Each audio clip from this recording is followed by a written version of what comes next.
What's up, everyone? Welcome to another episode of The Capsule. If you tuned in last week, I'm sorry about all the screaming on behalf of Lee and Abe. We did our 200th episode, and now we are on to episode 201, and we're having a return guest of someone that was on one of the earliest pods that ever existed. I don't know if it was 1, 2, 3, 4. I think it was within the first 5, definitely, maybe even the second one. We have Duran Didi in the house. Hello. Shway Style UK, an old friend of mine. Not that you're old. We're old. Our friendship is old. We are old. Our friendship is old. Yeah. Since pre-Trocadero days, yeah. Madame Jojo's. I was trying to think, actually. Arc Bar, round the corner. Arc Bar. I was thinking on the way here, if I remember when we met or how we met. No chance. I just always remember knowing you. Yeah. And I feel like we were like mates straight away. Yeah, we were like, I think you were like one of my earlier, in my earlier period of being in the scene, we were like close. Yeah. Then, but I think it must have been through the Waacking stuff and like probably early. I mean, that's pretty much how I came into the scene. So is it? Yeah. Waacking was like my in, and then so you probably have always known me. Yeah, and because when I was doing Toy Box stuff, I had a couple of the girls in Toy Box who were in contact with Kamari and the Whackers, and maybe that was the link, and also Arc Bar. Yeah, that's like 2009. Yeah. Good. Yeah, we're already good on the dates. Okay, I'm good. I got that one. No, but so now obviously we've both grown and evolved into what we're doing now. But the main kind of thing that you're working on is Shway Style, and Shway Style UK more specifically. Yes. So we're here to talk about Shway Style UK, all things Shway, all things Didi. Yeah. So I know a tiny bit from speaking to you, but I know people at home might not know anything, so I'm also going to kind of be on their side on this. But can you start off with just, for someone that's like has no idea what Shway is, maybe they understand dance a little bit, but they're not super embedded in the scene, like give me the base, the tagline, like what is Shway, if you had to give me okay, good question. As it stands today, Shway is a street dance style. Cool. It's a movement system and it's a philosophy. Okay. So it's 3 things. I guess like visually it would be characterized by footwork, a lot of rhythmic isolations, very specific powerful arm flow, and a lot of like hand articulation. So that would be it on the outside if you were just looking in. The dance itself was born out of punking, which is an expression that was predominantly done by the gay community in underground clubs in early 1970s. Cool. And Shabadoo, being a heterosexual street dancer of the time, he actually came across punking through a battle that he did and lost against one of the original punk dancers. Right. And at that time, I think it's important to say as well, it was a very homophobic society. So even him kind of not being in contact, but having that interaction with this punk dancer was something that made him, I guess, a little nervous. It's how he would describe it to me. And he lost that battle and wanted to know what it was, basically. And that started his curiosity, and he asked what they were doing. And long story cut short, he went into the underground clubs to learn what they were doing. The punkers. To learn from the punks.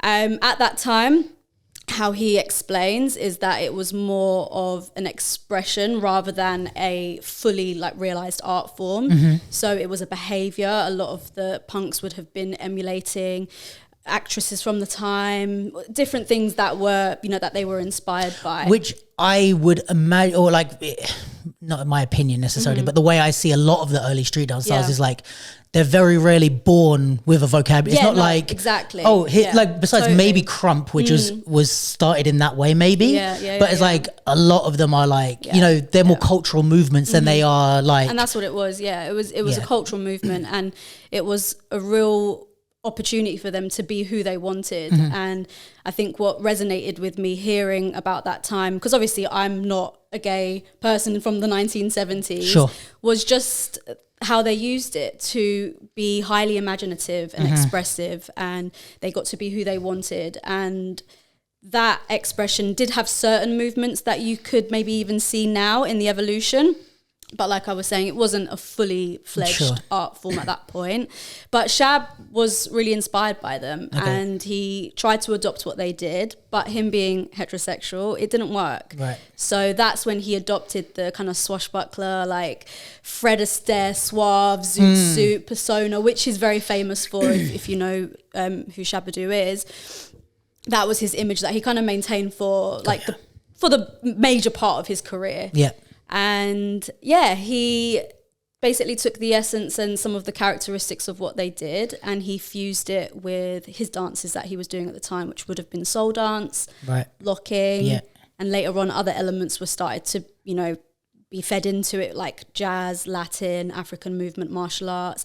But this all kind of comes like in bits and pieces over the years. And he was responsible for popularizing the style. Right. So he had a lot of mainstream exposure. He was in like movies and he was on Broadway. He was televised a hell of a lot. So the world got to see Waacking as we know it through Shabba-Doo. He was the key figure in that. Not many people would have ever seen the rawest form of punking because that was strictly done in the clubs. Right. There would have been a slight sexuality like to it as well, which wouldn't have been welcome on mainstream TV. So I guess you could say Shab made it palatable in a way. And and there are videos that show what it kind of looked like around that time, which is what's still on YouTube now. So if you go on the internet, there's not very many videos that you can find. Some people have like archival footage, but mostly it just shows like the polished version of the punking of when it became, so basically so when he took punking and it kind of went into the mainstream, it was then referred to as waacking. That was the term that then followed, and waacking was used to describe the kind of like the striking arm movements, the you know, like the things that you see now that are in waacking movement wise. That was to describe that. And posing was another element as well that they took from the punks, and that was what you see. So punking is an element of the dance. Waacking is an element of the dance, and posing is another element. So remember at the beginning when I said I know a little bit from speaking to you, we've already surpassed all the stuff and now I'm back in no man's land. Right. So now I have more questions. Yes. So punking was kind of the original stimulus or inspiration for this, right? So then he took this thing and popularized it. And then when it got seen in the mainstream, is it kind of like how when breaking got seen in the mainstream, everything was breakdancing, even like popping and waving, that was, that's breakdancing. Is it kind of like that it all got, or is the, like, because you know you said when it got popularized, people called it waacking. Yeah. But he called it Shway, or his So the name style. Shway comes later. Okay, right. Yeah, I'm already so that's also important to note as well, is that he would have just been referred to as waacking back then, as far as he was concerned. But that was like a commercial label almost put on it? I don't think so. I think it was just as people were, you know, trying to give it a name. I guess it eventually, I think Michelangelo, I might be wrong on that, coined the name waacking. Right. So it's just like a more widely used term. It was just, it was the name that got used, and obviously it's still carried on. There's a few different iterations of how it's spelled. And I've seen that. But I don't really want to get too into far that side into of that there. side of things. Sure. Yeah. So now the punking element becomes like, obviously it was the inspiration, but it becomes like a part of the wider style. Yeah. In maybe the same way that I guess like, B-boys are going to kill me, but like up rocking or something was maybe one of the original forms of breaking, but now it becomes an element of breaking. Sorry if I got that wrong. But so it's like that becomes one element, and other things come into what makes up the dance later. Yeah, I think the best way to look at it is that what they were doing with punking on its own probably wouldn't be enough to be a full dance style. Waacking, that's the use of the arms, it's kind of like powerful striking motions. Then you've got the posing, which was also part of the expression of punking. You know, obviously they're emulating certain people and characters and things like that. So that was all interlaced in there. And because Shab, like I said, was heterosexual and he was taking what was predominantly done by gay dancers, he kind of shifted the way that it looked. So Yeah, the characterization of it, the way that he expressed it was done through the lens of a straight man. Got ya. And that's what you see, you know, like I said, like the zoot suit, very suave, the moustache, and, you know, he was like the ladies' man. Yeah. And that's really what he, you know, was part of his arsenal and what made him famous. It wasn't just his locking, it was also the Waacking as well. He was known for that. Right. And then obviously like through Soul Train and through all these different shows, more and more people get exposed to it, more and more people learn different aspects. And when you look back at the footage, you can kind of see how it was like seeping into different areas. But after the disco era died down, you didn't really see a lot of it. Obviously there was AIDS as well. Right. A lot of the original punks passed away, and a lot of dancers went underground as well. So you didn't really see Waacking for a long time. And then in the early 2000s, there was a resurgence where you'd start seeing it like crop up in music videos, and that's when Kamari and Oz Ninja and people like that, you know, would have started seeking out teachers, and that's where Tyrone Proctor comes into it. I won't go too much into all of that because that's their history. Right. But that's when more of the wider dance scene would have started to like be aware of Waacking again. Got you. Okay, does that make sense? Yeah. So that time was interesting for Shab, I guess, because he had been around for like the birthing of it. Yeah. Had been doing it in a very specific way. Yeah. And I guess felt like it was because of him that the dance style even got the acclaim that it had in the beginning. Can I maybe make a parallel? Is he kind of like how the Boogaloos are in popping in a way that, like, again, poppers don't kill me, but like like in the sense that like I don't believe, from my understanding, don't kill me, that the Boogaloos were like the only ones that contributed to like there's like the Strutters, there's different things, but they spread it around the world teaching it, and they were kind of responsible for a lot of the way the world views what popping is through the Boogaloo lens. Is that kind of Shabadoo's thing of like that he was the one that was there in the I think it's a bit more complicated because when Shab took the essence of punking, he immediately started fusing it with locking and soul dance and all these other elements. So people weren't just taking what the punks were doing, they were taking what he was doing and the movement that he was part of creating. There's a lot of crossing over there, and I think he did feel largely responsible for that style even being accessible or being seen by anyone. You know, obviously I wasn't there at that time. I don't know the intricacies of that or the timelines for when all of that would have taken place. But when the resurgence of Waacking happened, he was looking around. Don't forget, this is like internet. It hasn't been around for that long. So people sharing videos and things like that. He's looking at what people are doing. It's like, this isn't what I was doing. This isn't what I was responsible for. So although he gave the punks the credit for the essence and, you know, for his inspiration, I think he put a lot down to his contribution. So he's saying like, okay, all these people are now coming back in the 2000s and being like, oh, I'm doing Waacking. Yeah, they're doing the dance, and he's kind of like, that's my source that you're... Yeah, and not only that it was his, but also just how they were doing it back in the 70s and 80s. It just was so different, in his opinion, to what he was, I guess, you know, being in the actual thick of the disco era. The essence is going to be so different. Yeah. And I guess he just didn't like it. He didn't like it. And I think as the teachers in Waacking started to go across the world, you know, opening up houses like Imperial House of Waacking, things like that, the practitioners in the UK, I think there became more of a need for him to separate himself from what was being largely shared. Because what was his, how do I say that?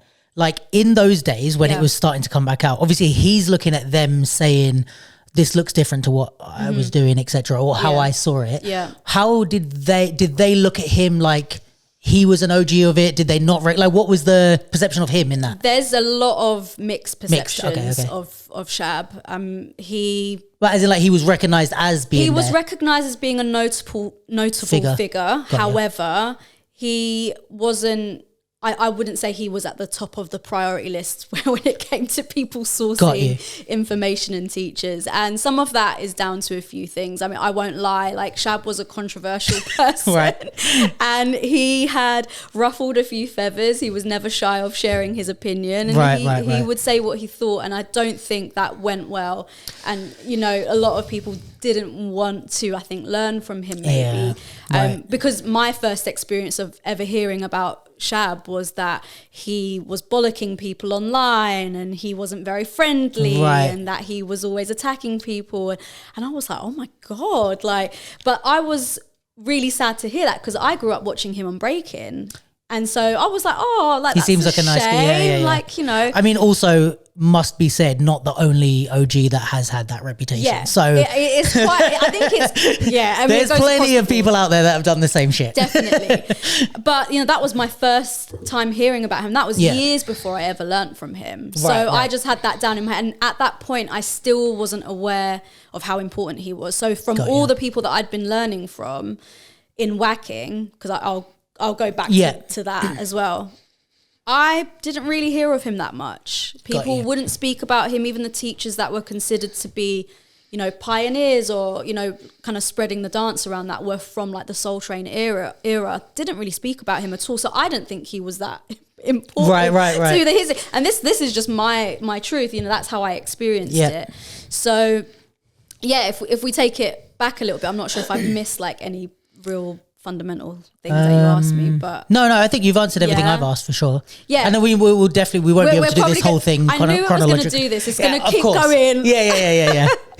But yeah, I came into the dance scene in the UK through Waacking. Yeah, and that was shortly after the Wackticians were created. My first workshop was with Kamari. Yeah, and where was it? That was in UEL. I did that in East London. I went to a Kamari workshop. She definitely doesn't even remember, but like it was outdoors. Oh God, yeah. So it was like a jam. Was that around the same time? It was around the same time. Like it might have even been the same trip. And I just randomly went to it, and then I was like, and then later on I was like, oh yeah, that's Kamari. I did I need to see you do some Waacking. Oh, listen, I'm super dope. But yeah, I started Waacking and, you know, I liked it. I guess I was attracted to it because... And I'll say this because she might not say it was fucking sick. It was fucking... Oh, stop. Smoking people. Stop I was it. there. I was there fucking smoking people. Well, for back then, it wasn't that hard. There wasn't that many. Yeah, it's like coming second in a hip hop battle out of like 4 people. Yeah. My first battle that I won was at like Trocadero and it was like 3 people in the battle. Hey, listen, I'll still give you the credit. No, I mean, to be fair, what I will say is like, I think I'm quite a natural dancer, so I'd taken to it quite well. Yeah, and I grew up on the music that it was being danced it was like to, disco, your funk. thing. It like connected. Yeah, I connected to it very quickly. Also, you know, me loving fashion and dressing up. Yeah. It felt like a place that I could combine all my worlds, and so I really enjoyed it. And I got so involved in the underground scene. I was at every battle. I travelled. I went to you know, different countries. I saw all the teachers that I possibly could. I did every program, every intensive. Yeah. And I was never part of a crew because I really enjoyed that kind of solo exploration life with it. Yeah. But I think after about 1.5 years, coming on 2 years, I started to feel like there was something missing from the dance. Okay. Just from your dance or just from the whole landscape? From my dance, but also I think that was mirrored in the dance itself, in the dance form, because you're not getting what you needed out of it. No, because I didn't go into it as a dancer that I trained in any other specific style. So I didn't have any vocabulary. And so going into Waacking and that being really the main pool of, you know, my learning, I didn't have enough to make me feel like I was truly expressing myself and freestyling to a level that I felt like I could get to. And I started to look at the style for the reason as to why, because I was working hard. I'd been seeking out all the teachers. I was like writing everything down, filming everything. So I was like, what is it? Like, why am I not, I know this isn't to do with me. And, you know, maybe that sounds a little bit cheeky to say, but I was like, no, but after a certain while, you're like, well, what? Like I've trained with all these people. I've gone and it's not like I'm not taking workshops. No, and it was actually mid an intense, I won't name the person because let me not be a cow, but, but during that intensive week, Shab was coming down to the UK to do a workshop, and I was looking at crump and house and other styles to kind of like go towards, because I just I wasn't feeling it anymore. Yeah. And I did the workshop mid this intensive and it changed my life, and I didn't even want to go back to the intensive. Like, that's what I've been missing. It just changed me completely. I mean, from the first session, I felt like he had given me more to take away and practice than I'd ever got in my entire Waacking learning. And what was that like physical stuff? Was it more mentality with it? What was both? I think he comes with like a really holistic and philosophical approach to dance in general. So some of the things that he was able to put behind reasons for doing the movement really just resonated with me. But also his knowledge and his ability to say the dates of everything that had happened, the history, to name the names, to say things that I'd never got from any other teacher. And I quickly learned he was very knowledgeable. So that also gave me the reassurance that I could trust in what he was saying. Obviously, he could have been chatting shit. But at that time, he was able to tell me a hell of a lot more than anybody else had. And he was able to show me videos and things that made it all make sense. And I think also the more you talk to someone, the more you can sniff out if they're talking shit, because things don't... And I've had conversations like this that... I've sniffed these things out. But when it's like someone's like, oh no, this happened, and then you speak to them a week later and they're like, yeah, it was this. You're like, well, wait, last week you said it was 75. Now you're saying it's 89. Little things. And you're like, just after all, you're like, I think they're just making things up every time. I trust my radar. Well. I've got a good bullshit radar.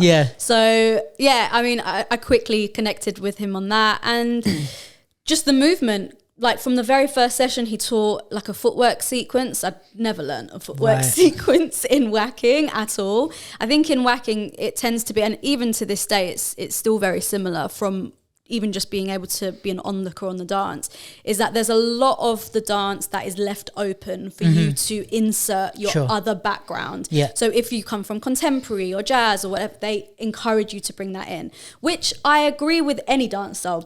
Bring in what you've got.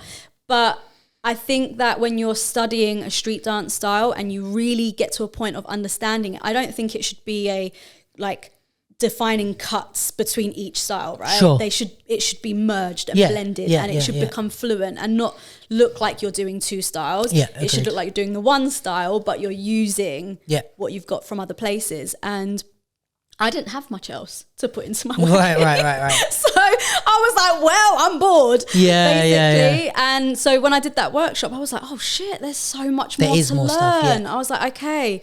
And then that's obviously when I was, told about Shway, and Shway actually stands for Shabadoo's Way. Right. So it's his stamp on it. It's his stamp on it. I mean, I've got my views about that now. About the name. Just about the name, and I think it views that you'll share, or you do? Yeah, we can get there. It might not make sense if I put it in now, but maybe we'll get there. But I mean, that's how it kind of began for me. Yeah. Right. So you then kind of like studied with him. Yeah, he came to London. He taught me for 3 months. It was like an instructor training program. So he was aiming to qualify you to teach like the basics of the dance. Obviously he lived in LA, I lived in London. So he came here. We did like almost every day, 3 to 6 hours per session, really intensive. But really the aim of it was more to teach me the dance. And I think through that you learn how to teach anyway. Of course, And and that's how it started. And so him kind of setting up the like qualification and like teaching this was kind of his like answer to people sharing. He's like, right, if you sharing that thing, I'm going to share my way of doing it. I don't know if his intention ever really was for us to share it. Oh, really? Okay. I mean, I think, I think in theory, yes, it was. But I also think that because he was so intertwined with the dance, it was almost like it was him. It's hard to let go of that. And I think from my experience, he really struggled to let go of it in any capacity. I'm sure people have their opinions on me somewhere in the distance. Yeah, just like people that also learnt Shway and knew Shab and stuff. But on you've done with it since. On what I've done with it since. But I've just lost my trail of thought. In terms of like his intentions of sharing it. Yeah. I think because there was so little of us doing it, I guess he felt like he could still, have a handle on it, and that we were kind of part of a collective of people that were doing the dance at the time. And to be honest, I was never really that interested in teaching it. Like, I'll be totally honest. You just wanted to do it for yourself. Time, I was young. I was like 21, 22. I don't care about teaching. I wanted to dance. I wanted to, succeed as a dancer or whatever that meant. Yeah. And so for me, that wasn't really something I thought about. It just happened that I fell into the teaching because once he'd left and I was kind of on my own with it, the only way that I could share it and have other dancers to do it with was if I taught them. Yeah. And so then I started teaching people for free and like going around, like literally like, do you want to learn? We can exchange. And just bit by bit started to expose people to the dance. And obviously I became a better teacher over the years, and then slowly started building and having more long-term, like consistent training students, which kind of takes me to where I am now. But obviously there's a lot in between. I think the major thing with the style is the visibility that it's had since it started, which is really, really minimal. And if you think of what the dance would have looked like in the 70s to the evolution that took place to then how it looks now, a lot of people can't make the connection. Sure. And that's really difficult for us now, because it seems to people like a new thing when actually it's the oldest thing. But actually it's the oldest thing. Right. Which I'm so glad you've just said that so like effortlessly, because I think that's the bit that people don't grasp within the waacking world anyway. I don't think people actually have that key to the knowledge. I think a lot more people know what punking is.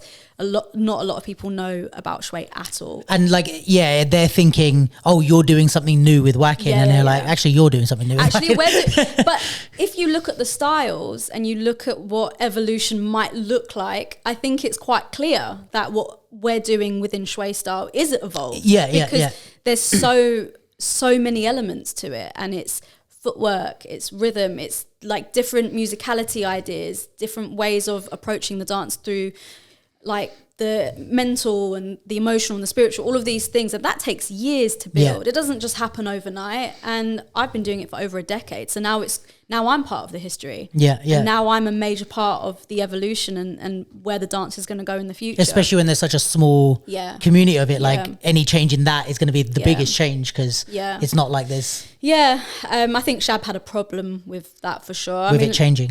I think, you know, you're always good. I guess I would say I made some mistakes, but I'm also not going to completely own that I made mistakes, because I think when I'd learned from him, I just went on to do what I knew and understood and what I enjoyed. I was just doing my own thing. And obviously with me still having some connection with him, if I ever did something that he didn't quite like, if I made a flyer that didn't quite like represent the style in his vision, or if I'd maybe taught something in a workshop that he caught sight of and thought, I don't like you doing that, which I always respected his opinion.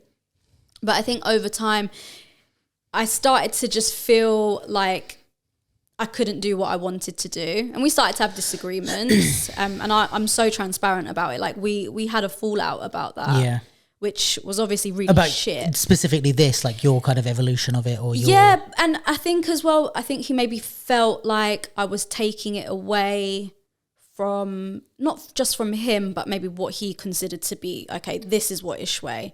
But it also went against a lot of what his own teachings were within the style. I mean, like, I'm just going to ask questions and say stuff and like cuss me out if I'm wrong. Go but on.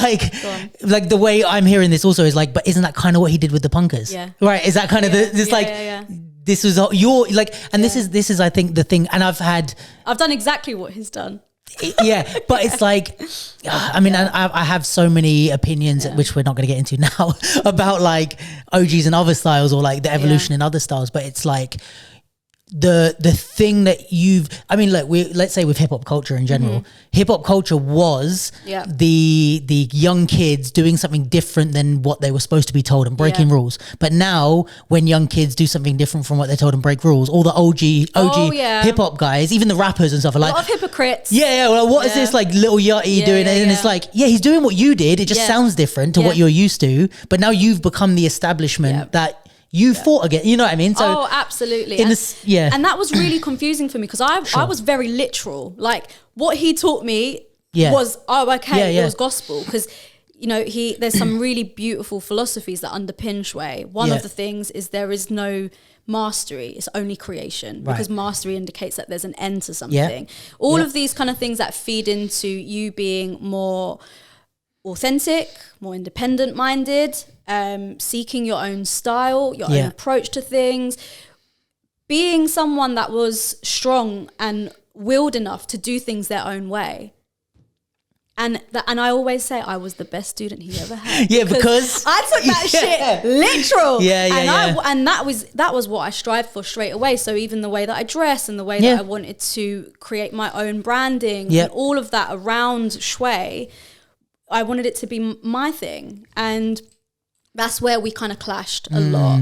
And, you know, I probably did make some mistakes along the way. It's probably both things can be true, you know? Yeah. But I think I was always really just excited to just share it and to make it something here. Because I also felt like spending my time training it here, I had my own references, my own musical taste. Yeah, of course. You're really into like the kind of early 2000s music and the music, UK garage. A lot of garage, like all of the drum and bass jungle stuff. And that really developed the dance style as well for me specifically. So I felt like now I had a bit of ownership within the dance because I recognized that I only trained with him for 3 months. Right. And I've been doing this style for 12 years. Yeah. So what happens in that big gap? Yeah. I've had some shit that I've contributed. Yeah, of course. Because otherwise I would be doing this dance in exactly the same way as I was doing it when I learnt from him. And that's not true. If you look at my technique, my speed, my precision, all of the things, that's all developed. And I've then gone on to teach those things in my way. And now my dancers represent my style, which I haven't, like, even though they all have their own completely unique take on it, because that's something I push for, they're not doing the dance in the way that they would be doing it if Shab taught it. Right, sure. And that's what I was going to ask you actually, like, if you've been able to like break that chain of like, you know, like if someone then took Shway from you and did it, would you be annoyed at them in the same way that Shab was annoyed with you? Or I think Shway has some fundamentals that are non-negotiable. Sure. That's what I believe. That's why for me the movement system and the philosophy of it are actually where my focus is predominantly now. I think in the beginning when I, you know, just learnt Shway and I wanted to find a place where I fit in with it, and I didn't, because I'd come from battling in the underground scene to then doing this style that no one recognized, that no one really, it wasn't, I won't say they didn't accept it. It wasn't like a street dance movie, like we don't accept Shway. But it felt like that a little bit because all of a sudden I'd gone from knowing where I sat within the scene to not. Sure. And then you feel isolated because of that, because you can't connect with anyone. And there's no judge, there's no one to say whether what you're doing is good or not, because no one has the context. I was the one with the context. Yeah. Karina, who was the other dancer, had the context. So we're just there validating each other. No one else is validating. But you don't have anyone to like bounce ideas off or talk to. Or, and I think that did create a bit of an isolating experience for me. And I just withdrew. And I've tried to come back in to the battle side of things, but honestly I changed so much and my relationship with battling really changed as well. And I also felt like there was no one that could possibly judge what I was doing. And I'm just handing over my years and years of training for someone to just say whether they like it or not.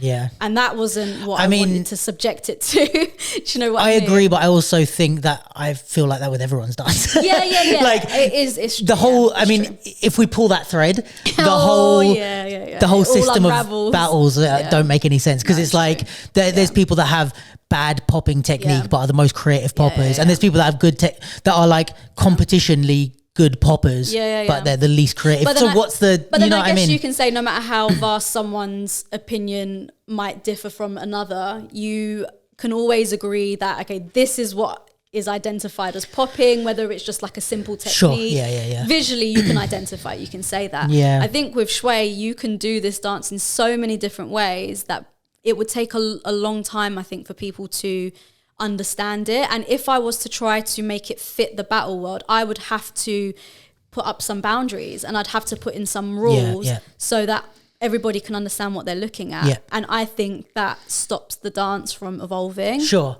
Which I don't want. No, I agree. And there's also, it's not just the same as like popping or something when there's like a sensitive, like maybe if you were to enter Shway into like all styles battles, it would be even better than entering it into Waacking battles, because there's that history there, and there's the not tension necessarily, but there's tension in the way of like tension. Okay, well you said it. There's tension for sure. You said it. But no, but there's that thing of like, okay, if I pop in an all-stars battle and a breaker votes against me, Yeah. I could be like, well, you don't understand popping, that's why you voted against me, blah, blah, blah, blah. But I'm not that pissed because I'm like, well, he's a breaker. Yeah. But if a whacker votes against you, then it's you're... happened so many times. But then you're pissed, even you're doubly pissed because you're like...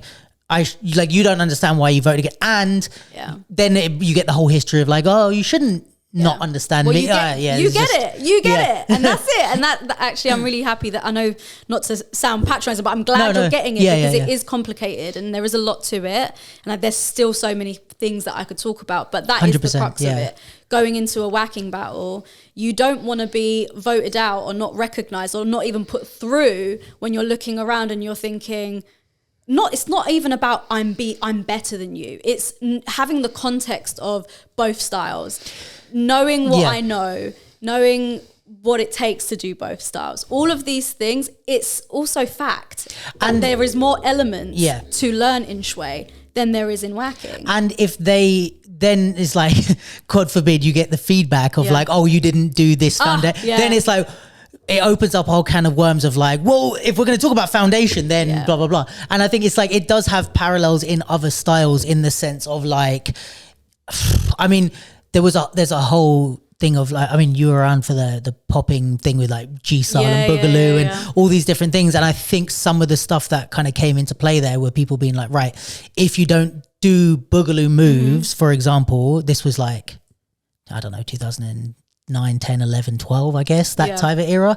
It was like, if you don't do Boogaloo moves, you're not doing popping foundations. And then a lot of people came out and were like, no, there's other foundations that came alongside or before Boogaloo that are like, you know, still being, and you can do popping without doing only Boogaloo technique, blah, blah, blah. Yeah. So then I imagine if you're one of those other people, if you're, I'm again, poppers, you'll have to come on here and school me if I'm wrong. But like, if you're from these other places and you're doing like strutting or whatever, these other styles, and then you hear, oh, because you did that style, you're not doing popping foundation, and you're like, fuck you. Yeah. I was here before you, etc. I imagine this is the parallel where it's like, if you get told, you know, you lost that battle because they did more foundation. It's like, well, okay, now let's go back and we have to unravel all the history. Actually, you just made me think. So look, the movement and stuff aside, I think what I actually found was the most difficult in trying to integrate within the whacking scene was actually realizing that the styles felt like completely different dance styles in their essence, in the way that they were done, which probably sounds a bit confusing if you're just hearing what that, you know, what does that even look like?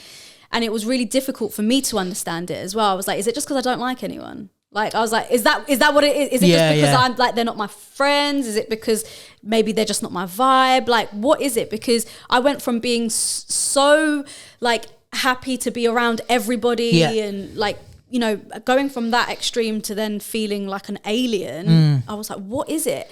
And I realized it's because the dance isn't just built on movement alone. Right. The philosophy and the movement system behind it changes the way that you approach the dances. So everybody that trains in Shway, and I'll only speak for my students, if you come to a session and you see how we communicate and how we dance and how we share the space, there is a very, very distinctive culture that goes with it. Right.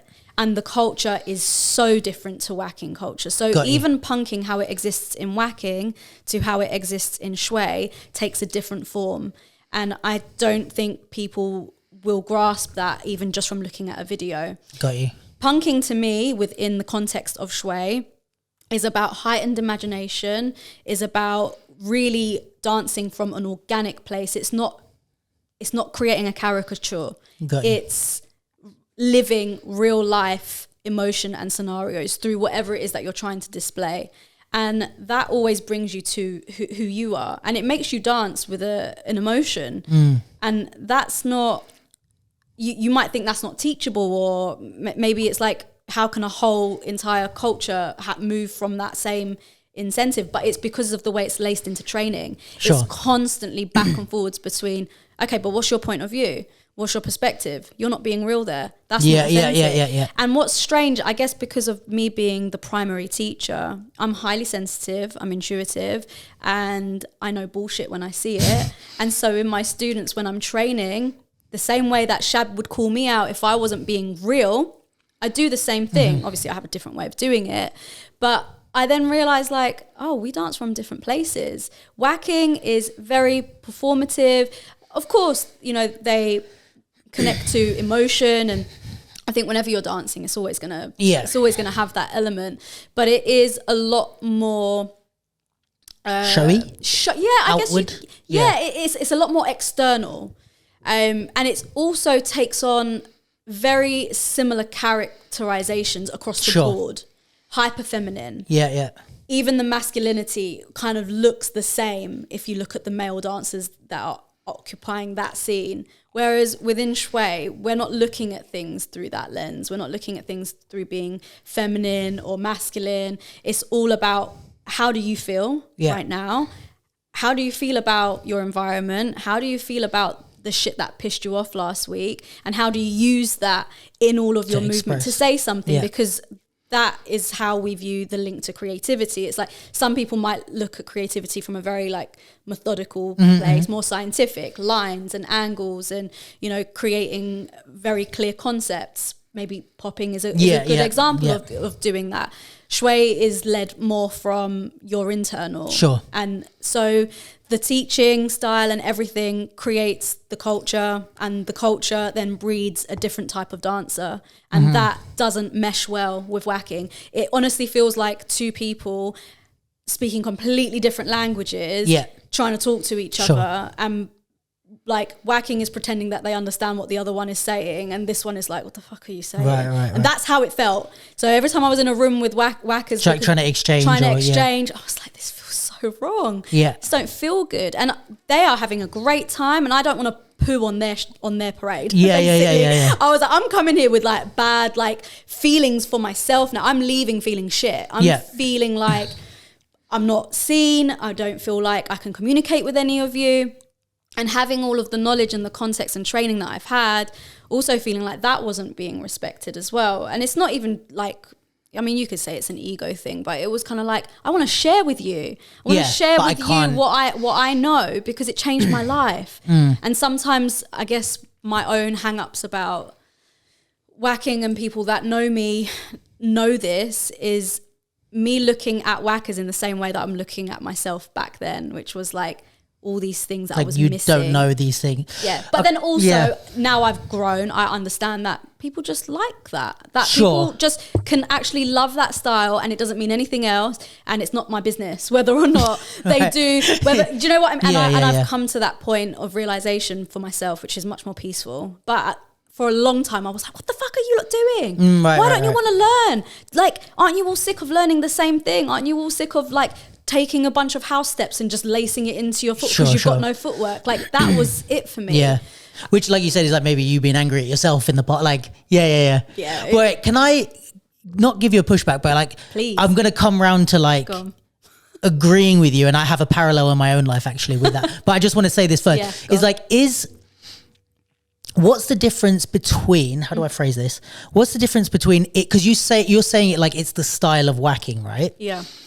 Is there a possibility or a way that it's like more the dancers in the style than the style itself? And I say that because like I've spoke about it on the pod at some point, but like I've had times where I like fell out of love with hip hop dance. And then now I'm back in love with it. But like at the period where I fell out of love with it, I was like, I don't like what anyone's fucking doing. And again, it was all these things that you're saying. This is where I like have the parallel, because I was like, I felt like this about hip hop, where I was like, okay, I come from the people I learned from was like Feist, Niako, all these like OG French people, whatever. And there was all this idea of like bounce and layers and depth and understanding of music and rhythm. And then there was a whole era where I started to see people just beat killing and doing like athletic shit, and you can balance on your toe and hit and it's and I was just like, what the fuck am I looking at? Like, this isn't the hip hop I fell in love with. Do you know what I mean? And this is what everyone was celebrating. And yes, I did kind of like I just said it in the sense that I fell out of love with the style. But like, and maybe it is a complete parallel in the sense that I was like, I fall out of love with what people are doing, but I still don't recognize that as true hip hop. I still think that is true hip hop. And now I've actually been validated in the sense of the trend that's now coming back in is like I don't know if you know people like Sons of Wind or like, I don't know how in touch with. Yeah. Like Sons of Wind They or like. performed at Breaking Convention. Yes. Amazing. Love them. So good. But they're like a big force in the battle scene as well, some of those guys. And there's a lot of other dancers who have, before it was like 3 people. Now it's like a third or no, half of the scene dance like that. Right. And I'm starting to see what I consider real hip hop come back around. And I'm like, fucking thank God. And now I'm back in. The music started to become a bit more bouncy and a bit more rhythmic. Yeah. The dancers, like people are being celebrated for doing the shit that when I first started was taught as good shit, right? Yeah. So in a way, I'm agreeing with you and pushing back at the same time in the sense that I'm like, I also fell out of love with that style. Mm-hmm. However, it was more because of the dancers that were popularized and celebrated at that time than... And I have now the benefit of seeing it come back around. So I was like, okay, I was right all along. You know. But is there a similarity in the sense of like... Definitely. Waacking could be done in a way that you love it. It's just not. You're not seeing it. Do you know what? I would have said no. Okay. If this was... I don't know, however many months ago, but I watched Summer Dance Forever. Yeah. And I think her name is Suzanne, I think. Okay. To my knowledge, relatively new in the scene. Maybe not. I don't actually know too much about her at all. Okay. But I watched her round and I was like, fuck yes. I was like, oh my God. This one? Short hair, yeah. I was like, I actually... think she's fucking cool. Sick. And I liked how she was dressed. I liked the way she interpreted the music. And I thought that she was the future of that style redeeming itself. And it made me think about it. I think you're bang on, by the way. I think that parallel is perfect. Right. Because I actually think it's the culture that is to blame. Got you. I don't think it's ever a style. I think it's always about the people that are doing it and the culture that's built around it. One of the problems within that scene is the music that is always being played again and again and again. Mm-hmm. It doesn't promote any growth because people are dancing to the same thing. People are also really hell-bent on punking now and on honouring the roots of that. But I actually think the biggest way to honour the roots of anything is to understand how that is contextualized in your life, in your experience. You shouldn't be emulating or mimicking or trying to do what you think is real. You should be taking that, respecting it and applying it to now, because art really should be a representation of what you're surrounded with. It should be the now. That's the end of the podcast. We're done, guys. Thanks. Done. That was all we needed to hear.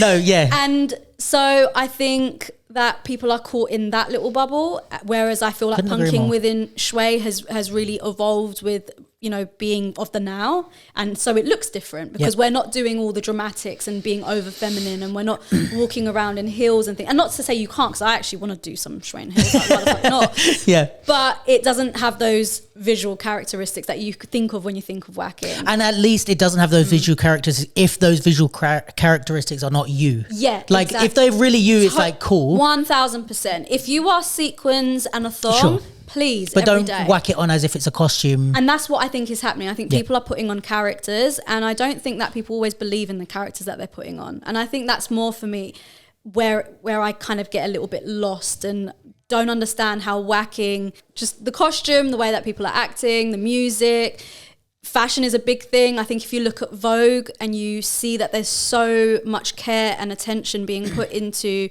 fashion and looking at designers and different references and creating your own outfits, and there's a real culture within that holds you accountable to, you know, come out and be innovative, and it pushes it forward. Because the thing with, let's say, ballroom culture is the association with fashion, not the association with an outfit. Exactly. Or a style. Absolutely, it's like just as long as you're connected to the fashion and the outfits, that's enough. And that looks different for every person, as opposed to there's one way of dressing to be a voguer. Or whereas within Waacking, there's almost like a character that's prescribed, even if people don't acknowledge it. Yeah. And when you look at the outfits, I'm always like, come on, guys, we can do better than this. And it's not about me sitting on my high horse and thinking, oh, this should be better. It's more seeing that there's so much space for this thing to grow and to become something new. And so that's why I turned my attention to Shway completely, because I realized that through that I could create that. I could be that person that, you know,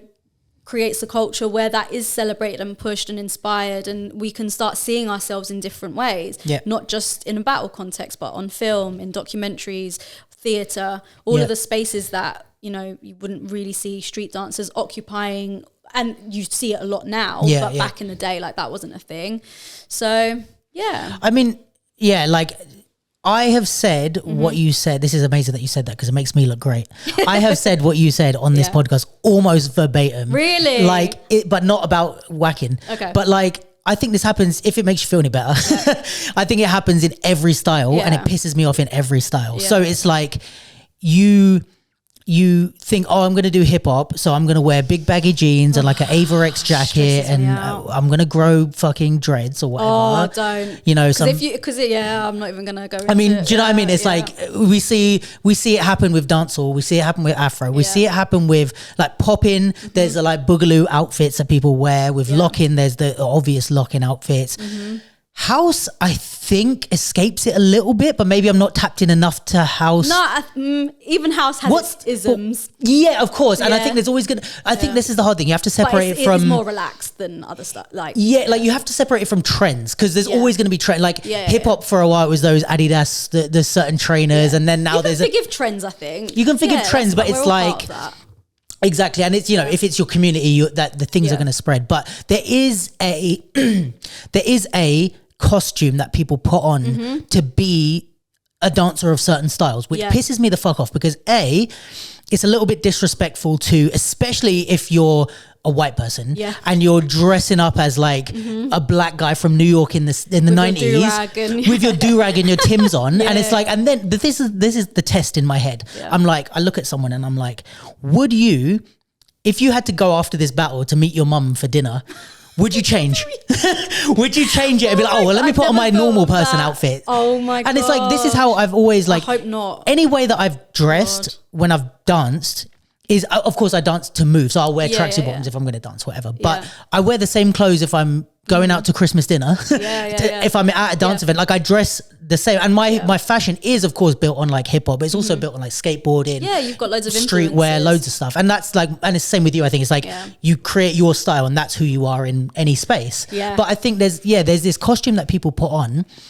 And it goes along with, there's a way of dancing, which is again where I agree with you. Yeah.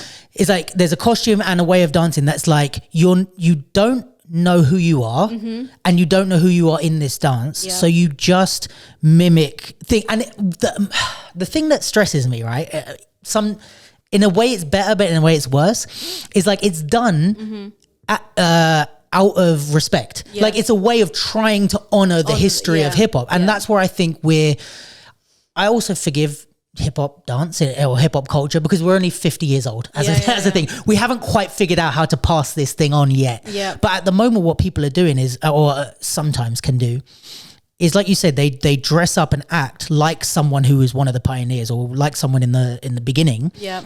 Or their best interpretation of that because they feel like, oh, I'm being true to the culture. And it's like what they were doing in those days, in my opinion, and from what everyone I've spoke to and all my research in the fucking 17 years I've been doing this, what people were creating was something different and an expression, right? Yeah.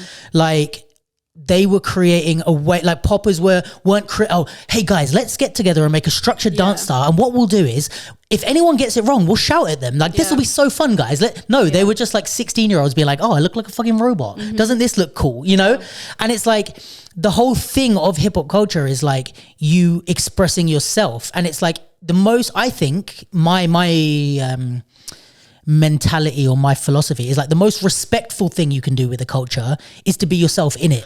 Absolutely. Like if I am coming to a Black American culture and pretending to be a Black American, that's the most disrespectful thing I can be. Yeah. The most respectful thing I can be is like, I'm a dude from London and I grew up playing basketball, listening to grime, blah, blah, blah. So there's certain things where it's like, and I love this about UK hip hop because UK hip hop, like at the moment, hip hop freestylers, like shout out to like UPG, that generation they're always the forefront. I don't only mean UPG, there's a ton of them, but they look like they're from the UK first and foremost. And even more so, they look like they're from London. They're there in their fucking like roadman outfits and their hoodies and things in the hottest event ever.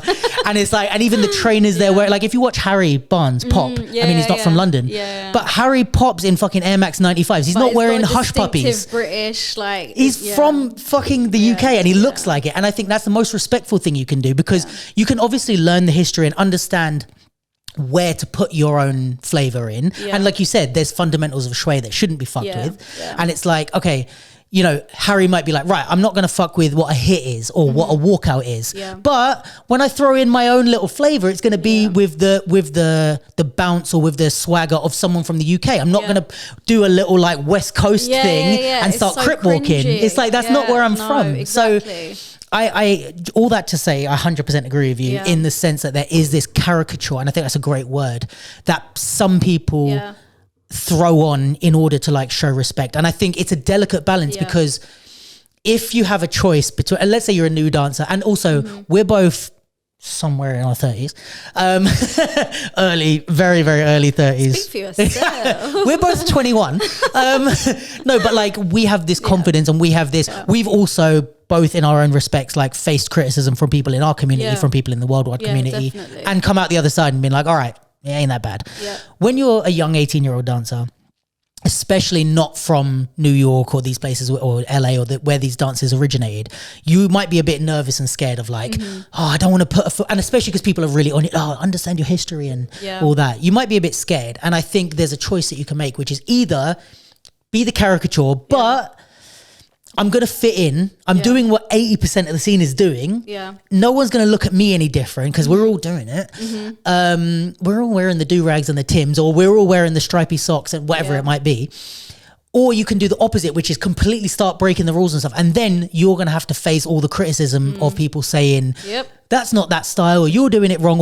Or there's going to be people, even on the, I don't want to make this too long, but like even on the right side of the thing, even the people that are trying to protect the legacy, sometimes they get it wrong. And they're going to look at people and be like, that's not blah, blah, blah. Like I've seen it happen and I don't want to call people out now because that's another podcast. But like I've seen it happen where like OGs will, when someone first comes out, be like, they don't do hip hop or they don't do popping. That's wrong. And then they get really good. They get better and they say, no, actually, no, we were wrong. They're really good. And it's like, if I had listened to those OGs, I would have not. Do you know what I mean? So you have to also be, if you're going to take your route, or a lot of other people, Salah, the Twins, like all these people that take their own road within a style, you have to be ready to take on that onslaught. It's not for everyone. And it's not for everyone. It's not. And so I kind of see so all that to say, I kind of see why it happens as a trend, because it's the easier of two roads. It's either you're trying to fit in, or you have, I don't even think it's something you choose. I think it's a natural call to be who you are and to do things the way that you want to do it. And I really think that's it. It just goes one way or the other. I think that maybe there is a lack of mentorship that is within the dance scene. I definitely feel like that's the case. And within that mentorship, there being a celebration of people that want to do things differently. And me saying everything that I'm saying today, I have to always check myself and make sure that I'm not coming in and putting my own thing onto everybody else and choking out their individuality. You know, if someone starts to look like me, I'm like, I freak out. Don't you dare. And that's for my students as well. I get competitive in that way because style is created over years and years and years with yourself, with the things that you love, with the things that you like. And I think as a community, I don't think we've quite understood how to accept that or how to invite it in and how to celebrate it, because we box ourselves in. We do it to ourselves. We actually put restraints on us because we want to be able to put everything in a sellable format or into like a battle context, and all of these things have to come with parameters, otherwise you can't judge them, or you can't say this is better than that. So that's why, you know, now I think the time that we're in with the internet, with opportunities, with all of that social media, I think you get to create your own lane. But I think still wanting to have a foot in the underground scene whilst also moving and crossing over into different aspects is really difficult in the context of Shway. And I don't know if I'm ever doing the right thing. That's the honest. Because you don't have, and unfortunately now Shab has passed. Shab's passed away. It's a lot harder in a way for you to know it's your really direction. difficult. And I think what's confusing about, you know, I mentioned earlier about like the name Shway. Yes, go on. For Shabadoo's Way. And obviously I totally respect the name and I understand why he called it that.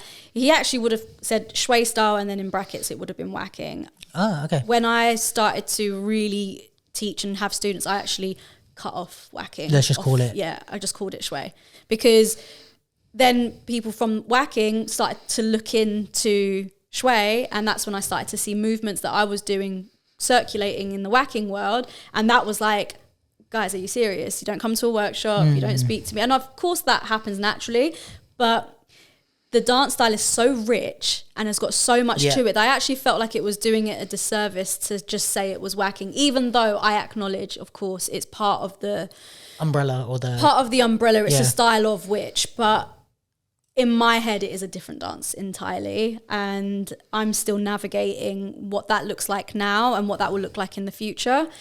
This is history in its making right now. Like, we are the biggest community in the world. We have the longest trained students here, and I think a lot of people that maybe know Shway from having watched Shab or having been exposed to him also don't recognize how much the dance has evolved within the time that, you know, he wasn't posting things online. And if what's really frustrating as well is that if you type in Shabadoo Shway style on the internet, the videos that come up are just such bollocks.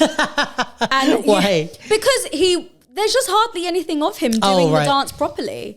Like, that's the truth. Like, I saw him in a really raw, like, just unedited environment where he was doing the dance in a way that is completely different to how it was done back in the earliest days. And now people are trying to do what he was doing back then, whereas the style moved forward so much. And then when it was left kind of, I guess, in my hands, because I took it on and started teaching and doing my own thing, I then pushed that even more. I made the footwork faster, more intricate. I made the arms take on a whole different thing. I learned nunchucking and fiber whip, which I incorporated those techniques because I felt like they lended themselves so well to the vocabulary.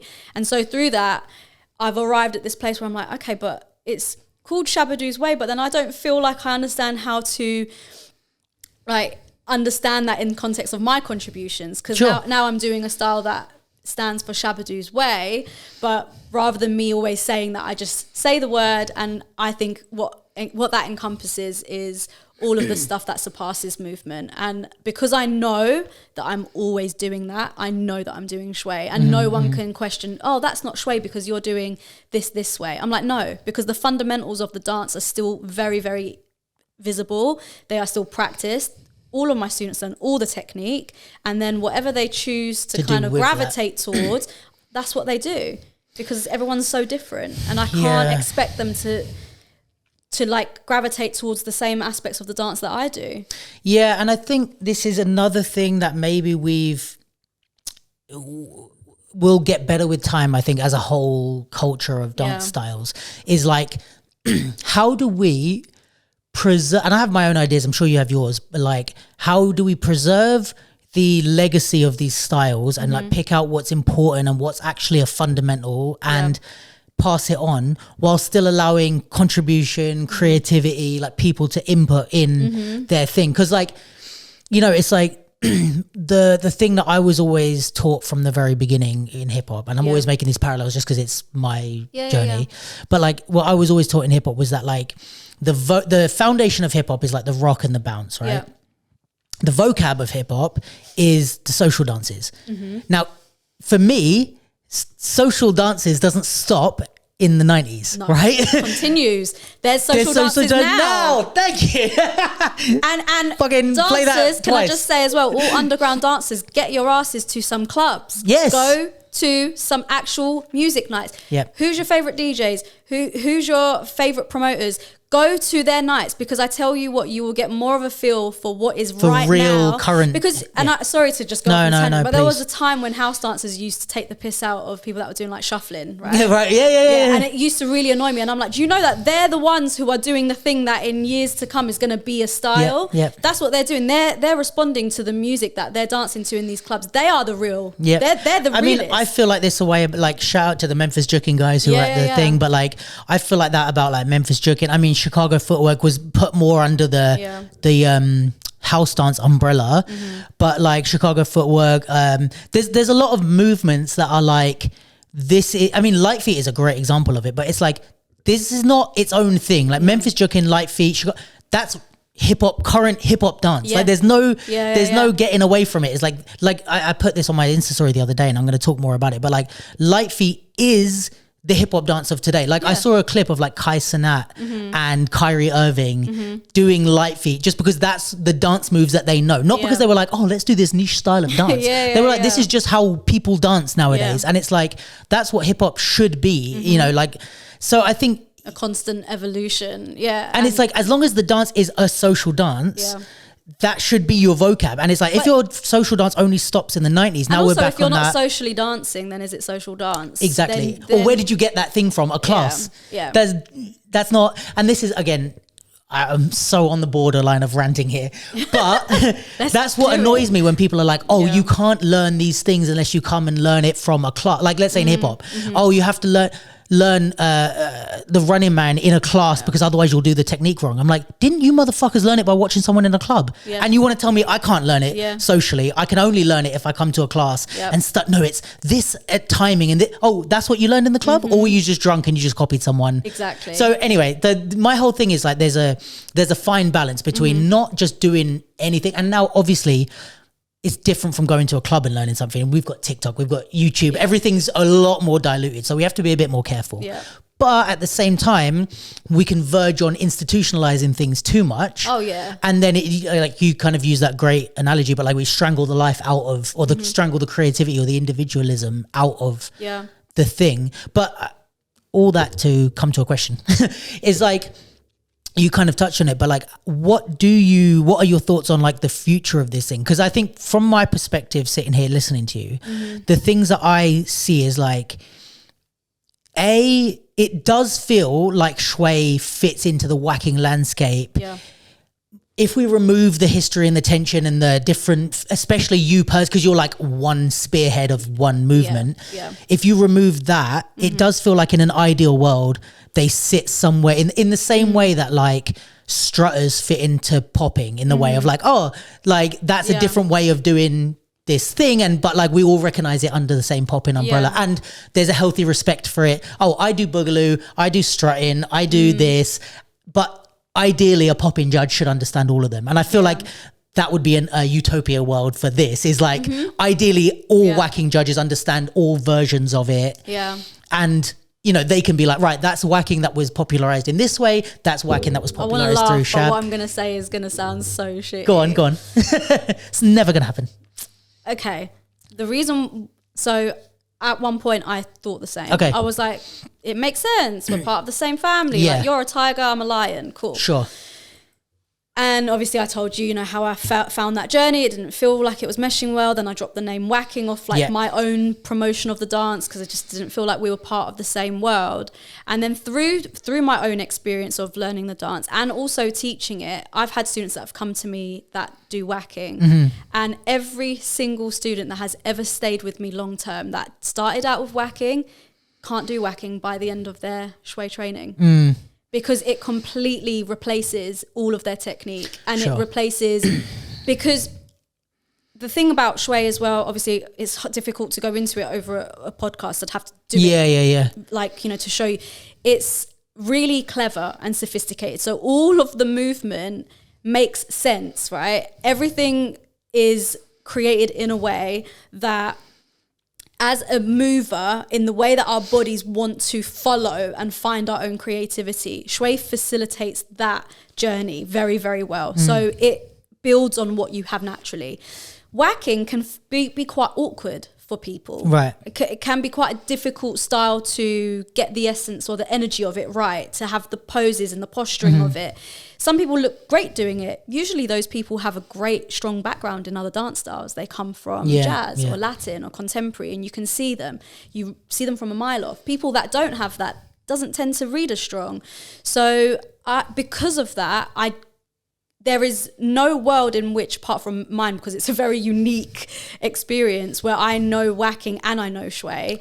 Right. Anybody else that is coming from this point onwards, unless they maintained their Waacking or had done Waacking enough to really understand the style in its entirety and then learnt Shway, could then be on a panel and judge that. Yeah. And and that's the problem, is that there are no Whackers that think that they need to learn Shway.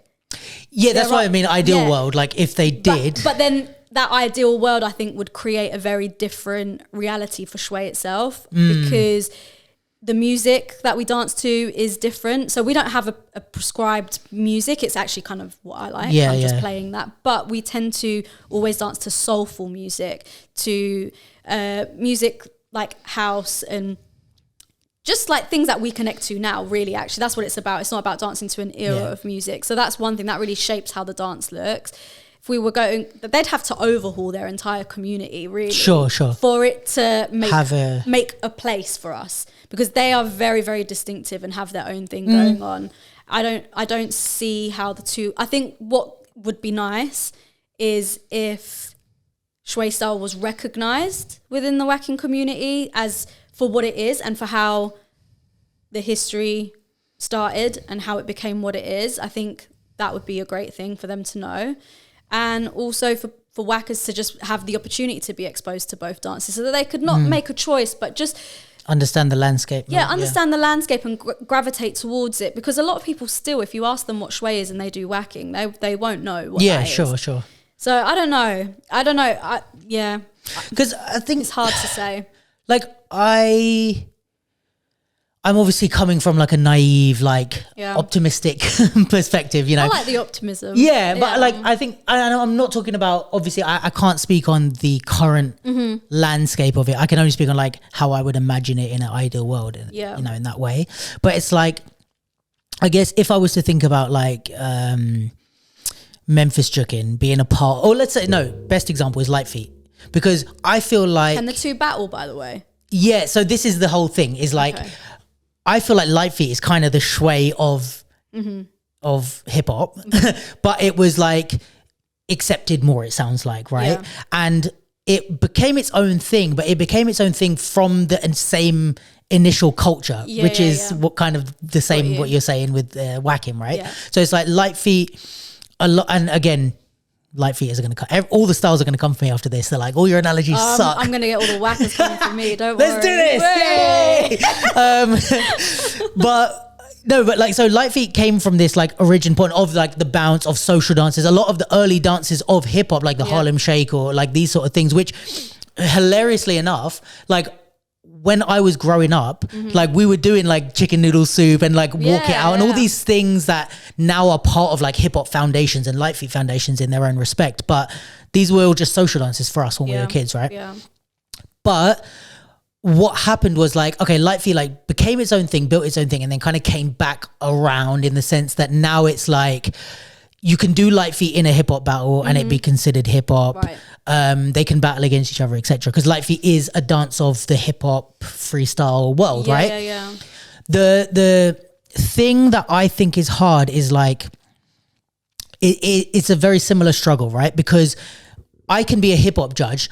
Yeah. Have not done Light Feet really. I'm friends with Kieran, so I know a bit, but I haven't like trained it intensely. But I could be judging. When did Light Feet start? Oh, now you're gonna get me in trouble for real. Okay. No, I don't know exactly, but it's like way more recent. Okay. Way more recent. Like in the last like 20 years. I would say so. Yeah. I would say it's like a 2000s onward dance. It's quite young still, but again, comment if you disagree, or just call Kieran and tell him. But I think. Yeah, it kind of like, and maybe that's where it differs from the parallel, but let's say like I've been doing hip hop long enough that I could judge it and I think I know enough to judge it. At the same time, a Light Feet dancer should be qualified to enter a hip hop battle because their whole dance is based on a bounce, their whole dance is based on these social dances, etc. But I am not qualified to judge Light Feet. Okay. Right, so this is where it kind of becomes, and the way I've made peace, and maybe there's some parallel in this, the way I've made peace with that is that because it's built on the same foundations, and I should understand the foundations of hip hop, when you're dancing in a hip hop battle under the category hip hop, I'm going to judge you off the rules that we've set. But luckily, those rules should, if I understand hip hop correctly, should apply to Light Feet without me needing to know Light Feet. Right. So are you bouncing? Any light feet dancer that's any good is going to bounce as they do. All of these moves, there's a bounce built in, right? So I'm understanding the bounce, I'm understanding double time in the bounce, all these type of things, right? Secondly, I know which parts of light feet, this is like a little bit of insider knowledge, but I know which parts are like social dances. So if you're doing this move or this move, I'm like, right, that's a social dance. Therefore, that counts as vocab for me. Okay. What I can't do is give you light feet points in a hip hop battle. That's the only thing. Like, for example, they have a thing with hat tricks where it doesn't need to fit in with the flow of your round. Like, they can stop their whole round and just stand there and try a hat trick 2 or 3 times. If they pull it off on the 3rd time, they get the points. Like, it counts in a way. In a hip hop battle, fuck no. You fuck that up once and you're like, I don't care. And if you lose your flow to do it, I'm also discounting points. And that's the only difference I would say to a light feeder is if you're entering a hip hop battle, when you're in your, like, even though you're under the umbrella, when you're in your own zone, you can be specifically light feet rules. When you're in the hip hop, you have to face the wider rules, of which you're more than welcome and of which you fit into. But in order to judge them, we have to look at rules that encompass everyone. Right. So this has been my proposal for Shway. Is like, is there a way? And I'm not asking you to answer me now, but like, is there a way that we go, okay, ideal world, all of the whackers understand these base rules of the inception point of where these things come from, right? So you see, and I'm going to talk out my ass a little bit here just to make the point, but like, you see a Shway style dancer using something that's punking inspired in the way that Shabadoo has transmuted that to you. And then you see someone on the Waacking side do something that is punking inspired in the way that they understand it. That disagreement can still exist in the sense that you as a Shway style could say you're not doing the correct blah, blah, blah. But for the purposes of judging these things, could we sit back and go, right, well, they've done something that's punking inspired. They've done something that's punking inspired. They've used footwork, blah, blah, blah. But you could say, well, this footwork is better, or this is, you know what I mean? And it's like, is there a way that it could... Obviously, it takes a lot of education. It takes a lot of integration. A hell of a lot of education. Of course, and you would have to feel like in the same way that a light feeder would have to feel as if I really cared about that style and I understood enough, not of their specific thing, but of all those foundations that led to light feet. Even if I don't understand light feet. Do you know what I mean? Like if I was to say to Kieran, these are all the things that I think matter when light feet is being considered under hip hop. If he goes, all right, you don't understand light feet, but you understand that. Sorry if does this make sense? What I'm saying? No, it makes perfect sense. My brain is just going off in different directions. But I think not only would like whackers need to be really educated on Shway as a whole, which takes a long time, years to understand. And you'd have to do it yourself, I think, to even be able to recognize those things. At least from my perspective, there are not enough points within both styles that are reflective of the other. So right. So bolos, so in Shway, so a bolo is this motion. We do it from an elbow hinge and from the shoulder, and it's about like your chest, and your posturing has to be a certain way, and it looks completely different to the way that a whacker does it, completely different, to the point that if they were watching us, they'd probably think that we've got really poor technique, and then when I watch what they do, I think they've got ineffective technique. And that kind of goes for a lot of the things. So they do feel like completely separate styles. But could that be recontextualized into like, again, I might be talking about my ass here, but like say with like best example is maybe like contemporary, where it's like you might have like Graham technique. And could that be considered like, right, we're all whackers, but this is like, for want of a better phrase, like Shway technique. And we rename Waacking to something else technique. And it's like, that's their way of doing, like that's, what would it be in like hip hop? Like, are there moves that are the same move, but like different places do them differently maybe? Do you know what my question would be to you? My question would be, what would be the point? This is another good... It actually comes down to what would be the point, because I think from how much I understand about Shway and Waacking, I think Shway deserves its own platform. And I think it deserves its own culture, and for a community to be built on certain principles, and, you know, for the music and all of these things to like, you know, all go hand in hand in building something that can later maybe be recognized by a hip hop dancer and goes, oh, that's Shway. Because right now they can't do that. Right now, people that watch me have no idea what I'm doing, what I've trained in. They think I'm doing something waacking, but it doesn't look like that. Most of the time, people think I've trained in like Latin and think I do martial arts. Right. They don't know how to categorize what Which I is do. the light feet example, which is like they do have their own arena still. Yeah, and we have enough. That I guess the difference with light feet versus hip hop in that context is, imagine if light feet had been growing alongside the same timeline as hip hop, but they'd been going like this, and then they meet here. It's too different. It's too different, and too much time has gone into both styles to then be able to just come in and find common ground. And that's what's happened. We're not the later dance style. If anything, it would be whackers, I guess, trying to find a way to integrate within our community. But because of the fact that they have so much more, so many more people that know what waacking is, there's so many more events, that is the prominent style. So for me to even view Shway as like just another style of waacking, got you, it doesn't do it service, because it is a completely different set of like vocabulary. And you can say there's similarities, but you can say there's similarities in most dance styles. I mean, hip hop and house for me are is how much in crossover. common we have with waacking. Right. And maybe there is a little bit more just because the arms are such a distinctive I was more thinking thing. because it comes from a similar inception point, but I see what you mean, that it's from there it's grown away. And even what punking means to someone who does waacking to someone that does Shway style is very, very different. And it's because of the way that within Shway we're taught what punking is, and it's more about understanding the context of where punking came from that has developed almost our own understanding of punking, which might not be as true to what the punks were doing. If you were to put them side by side, we probably look very, very different. Right. But the fundamentals that underline what punking was, from what I understand, that's the through line, and that's what's in Shway.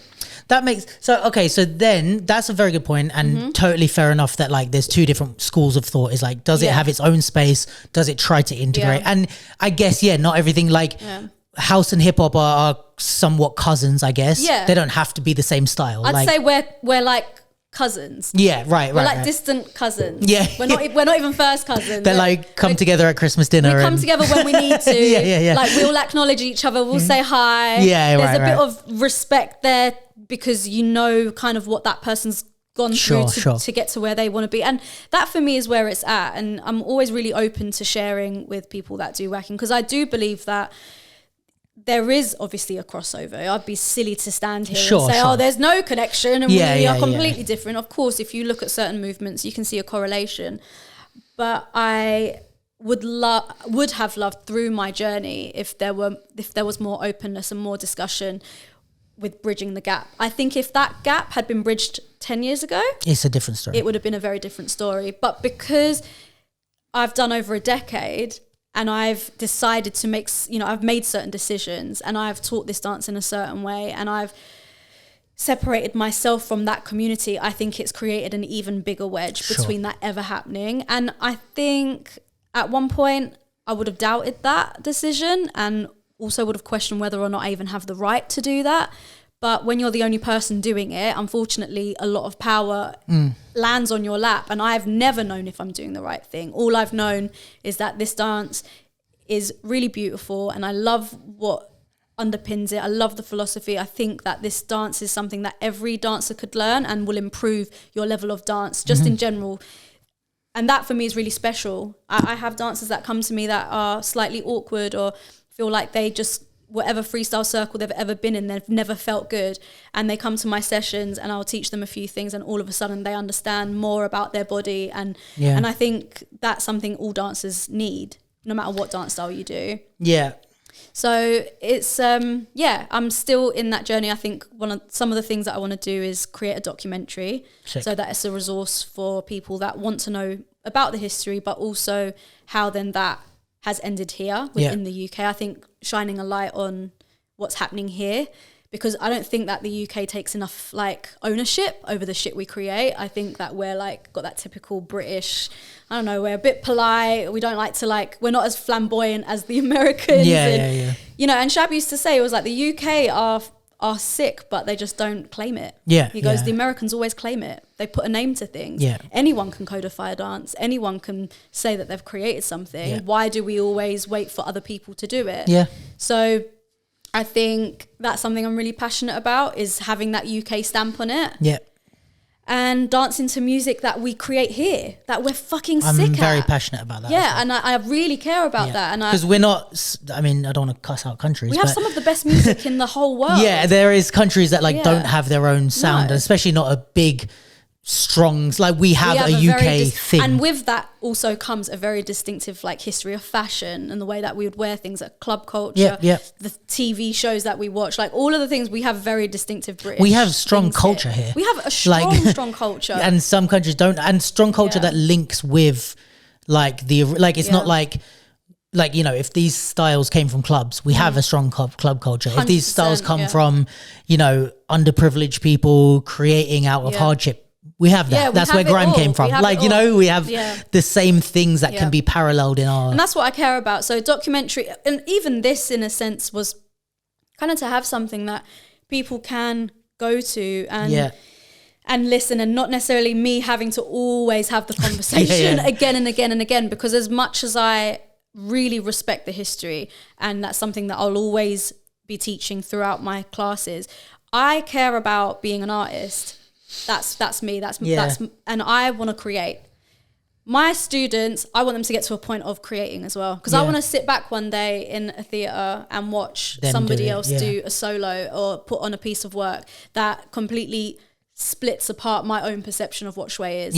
I don't want to see a bunch of DDs. I don't want to see loads of like Shab gimmicks. So for me, evolution and the artistry side of it is what is most important. I haven't found anyone that I could trust to teach it yet, because I think it's a really fine balance of being able to teach all of those things. So like the holistic, the philosophy, the movement system, and the freestyle. You have to be fully versed in all three of those things. Sure. If you can only just teach the technique, your students are going to fall short. It's going to probably take them down a different path.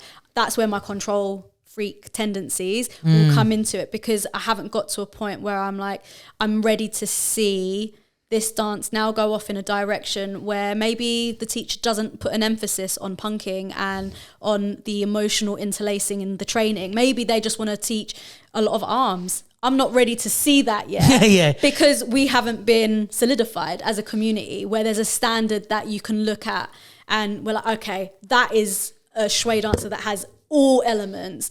That's the epitome of a great dancer. You have me, but I've been doing this shit for so long, and I'm 34 now. And you're just like one person is not enough to carry a movement. It's not enough. And I've got my students, and I've got people that do the dance so beautifully and have very different takes on it.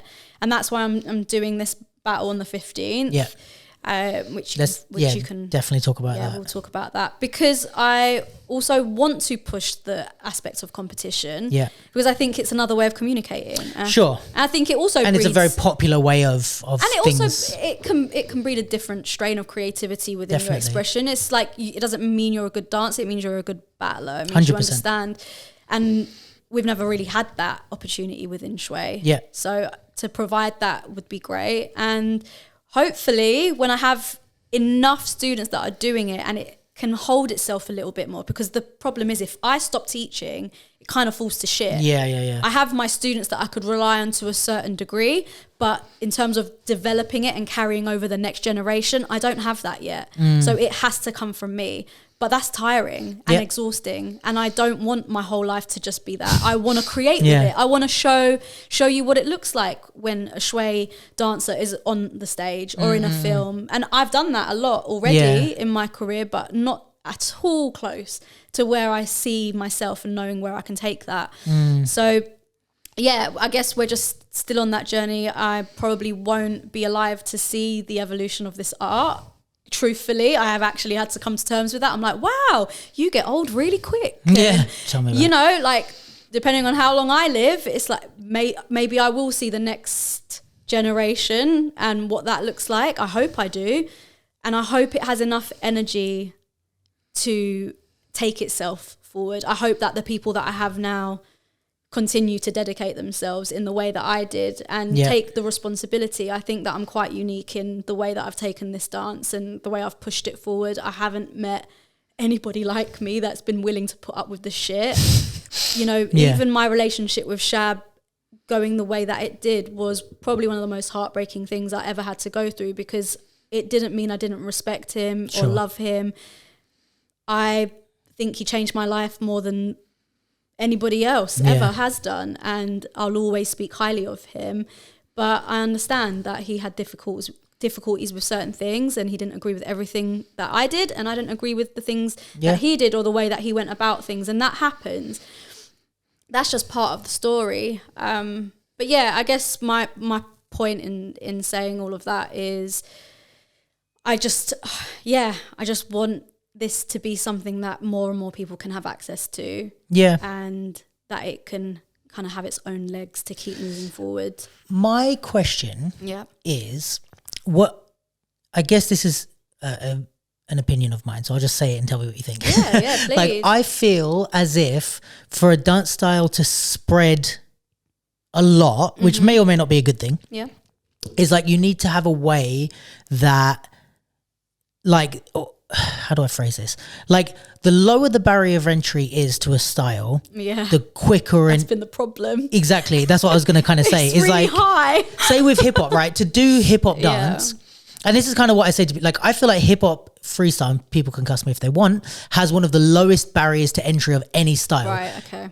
As soon as you bend your knees and bounce, you're doing hip hop. In my opinion, you might not be good at hip hop. Like, you can see it, you can see the dance. But it's like that's one of the like rocking and bouncing is like one of the simplest foundations of hip hop, because it came from a club movement. The idea was that you just moved in a club, so you were dancing to hip hop music by bouncing. So as soon as you do that, I'm in my head, I'm like, you're already doing the style of hip hop, and everything else is like an add-on. Is vocab. Now, like, obviously, if you're going to compete or you're going to try and be better, it's like people have more vocab, understanding of history, different ways to bounce. Like, there's ways that you can get from 1 to fucking a million, but like once you're at 1, you're doing the style, in my opinion, right? And it's a little bit harder with stuff like popping, for example, because even to do just a hit is very hard. But then on top of, you can't just hit and be doing popping. You have to have a little dance with it. Like, you have to have it. So there's loads more to it. But like, say with hip hop, or I mean, even like, let's say if we say stuff like, it's kind of 2 points that I'm making. One is the barrier to entry. Another is like the I guess the point of entry. If we say barrier to entry versus point of entry. For popping, I never started learning popping or got into popping because I was like doing drills and like caring about the history. To be honest, at the beginning, I didn't give a shit about none of it. I didn't know about any of it. I just saw someone do a wave at a house party who wasn't a dancer, and the girls looked and went, "Ooh," and I was like, "I'm in." So I was like, I was learning waves, and I was learning how to do like, I don't know, like robot movements and waves for like ages before I actually playing around with it, gave a shit, right? So that's one example. The other is the hip hop, and the third example I have is like something like ballet, where it's like, that doesn't have a low barrier to entry. It doesn't have an easy point of entry, but they figured out a way that 5-year-olds can do a ballet class, and it's not, they know, they go in and they're like, oh, that's cute, you pointed your toes a little bit, okay, cool, you're doing ballet, and that like gets them in, and the higher up they get, the more they start to do it seriously. So in my opinion, these are kind of like, I mean, I just formulated that off the top of my head, but like these are 3 ways of like entering a style, and I wonder if, I feel like what you said and what we've spoke about establishes that Shway doesn't have the same thing as hip hop, in the sense that there's not really an easy way to be like, you're doing it. But then does it have one of the other two? That does it have a, let's say for people at home, is there like a Shway movement or a one specific thing that you could just fuck around with in the club and be like, all right, I know I'm not an experienced Shway, but this is kind of like a fun move that I do from Shway that I could start doing? Or does it have a version that you would teach to 5-year-olds? Or it doesn't have to be 5-year-olds, it could be me. But like people that, you know, don't, or put it this way, people that don't yet care. Because not everyone is going to fall in love at first sight with any style. It might be like, okay, you don't care, try this. And then you do it and you're like, that's actually pretty fun. It's like, okay, now try this. And then 3 months later, I love it. But is there a road in? Yeah, there is a road in. I think the what was the term you used? It was low barrier or point of entry or so 5-year-old classes. I didn't have a clever one for and the last. I'm glad you used the example of ballet and like the street dance styles, because actually something that Shab would say was like we're kind of like a marriage of those two worlds. Okay. We have a really clear syllabus and vocabulary, and technique is technique, and it's done a certain way, and that's it. And it's very like there's very difficult movements that you have to adjust your body to be able to do it. Sure. It's like with any dance style, but specifically in Shway, there's a big emphasis on that. But then there's also got the street style element of it, which is a lot more free, and obviously you're pushing the social, the freestyle aspect, the social side of it. So it's really interesting, even when teaching, how those two things come together. I would say when it comes to entry point, it would be loosening up your chest and your hips. And there's two specific techniques that I would teach for that. One is a psycho rhythm and the other is an atomic drop. And both help you to engage a certain part of your body to firstly just be able to dance to music, which I know sounds really like, duh, like if you're a dancer, like you should be able to just do that. But actually, from my experience, so many dancers just struggle with actual groove. And I don't mean groove as in a prescribed idea of what groove is. I mean music gets played and you have an instinctive primal instinct to move to that music in the way that your body wants to do it. Not this is what the style groove is, or this is what I think looks good. It's really about what is your natural way of doing it, and identifying that in each person obviously will look slightly different, but what it allows me to do is to build on top. That for me is the non-negotiable part of Shway, is having access to that area of the body. And there's a very specific timing and like emphasis, like we do like a lot of like dropping down, like a lot of chest hits, again a lot of squeezing and dropping. That's like a big thing in Shway, is contraction and expansion. So if I was to say where I'd bring somebody in, it would be that, I guess. It's like you could kind of show them that in like showed them, if I was to say go away for 2 weeks and practice one thing, that would be the thing I want you to practice, because that gives me something to work with. Because if you don't have access and you're not eased up in this area, then you're going to find everything else more difficult to lace in with that. I have an exact parallel of that's what I would do with the bounce in hip hop. I would be like, would you tell them to go away and practice? Well, it would be the same in the sense of like that bounce on down on the beat, learn to bounce up. So you have different timings, but then go away and find out how you bounce. How you do. Like go to a club, like you said, go to a party, sit in your car. Don't bounce in the way that these 90s rappers do it. Don't bounce in the way that your favorite dancer does it. How do you bounce? Come back to me with that. And then every other decision you make in, okay, now we're going to do the running man. Put the running man with that. And then, that's it. And it's identifying. We okay with battery? Sorry. It's identifying the authentic mover before you start introducing style, which I think a lot of people do it the other way around. They say style, technique, vocabulary, and then afterwards it's like, oh, let's put in some character. But if you train character as if it's a muscle, if you train your emotional, your imagination, your perspective, all of these things that come into being an artist, being a dancer, if you actually train those as a muscle, they become accessible to you in the same way as a certain technique or vocabulary, because you're prioritizing it, you're giving it importance, you're saying that your dance is not complete without this and this element. I also think your personality and your, like you said, your style or your whatever should inform every single choice you make from the beginning. And this is the hard thing, is like if you don't know who you are, you end up being either a clone of someone or a mishmash of other shit. But it's like it's probably the same in Shway. Shab's quote, he used to say, when you know yourself, you know the dance. And that's probably the most truest thing I've ever learned across the board, all styles, all styles. The more someone is knowing who they are, the less you even look at the like wow factor of what they're doing, or the technique, to be honest. It's like you stop watching technique because you're like, I'm just fucking enjoying what they're doing. Because it's like it doesn't become something that you're using to tick a box. It becomes a part of how you want it. Like it's your vehicle, it's your tools, it's your paintbrush. Put it this way. This entire conversation that we've just had for an hour and whatever, right? How much of it have you spent critiquing my English language? None. Like it's not even something that's come up to your mind, because it's effective in getting my point across. if an English teacher looked at this podcast, there's probably a ton of shit that I've said wrong. Same. Right? But is built on a native understanding of the language. And second of all, it's so ingrained in who I am as a person. I have my ways of using it. And you would maybe even give me grace in the sense that if I said something wrong or like grammatically incorrect, you would probably sit there and go, he probably said that because it's his way of saying that, or he does it to achieve a certain effect, or it's his style of speaking, which is kind of what we start taking it apart. Yeah, like we give that grace to very good dancers when they do something that's technically incorrect. We say, they've probably done it incorrect because they're but because they are so themselves that every decision they make is like they could probably look at they could learn a piece of technique and go, I really like that. I understand its history, blah, blah. I'm gonna do it a little bit wrong. Which is you kind of have that grace if it's true to who you are. And that comes with a sense of confidence as well. You have to, you either have to not have any awareness to anything around you and just be like, you know, doing your thing and probably a bit autistic.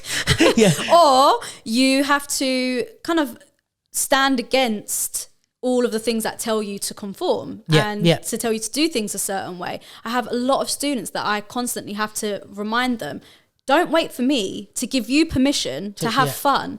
Don't wait for me to give you permission to do what the fuck you want to do. If I give you a technique, the technique is the given. Everything else is you. So bring that in, because otherwise you're just doing some boring ass shit and you're gonna get bored as well. No, agreed. And even to this day, sometimes I'm like, guys, you do realize that I don't have to tell you like to use your hands now. Like that should always be in.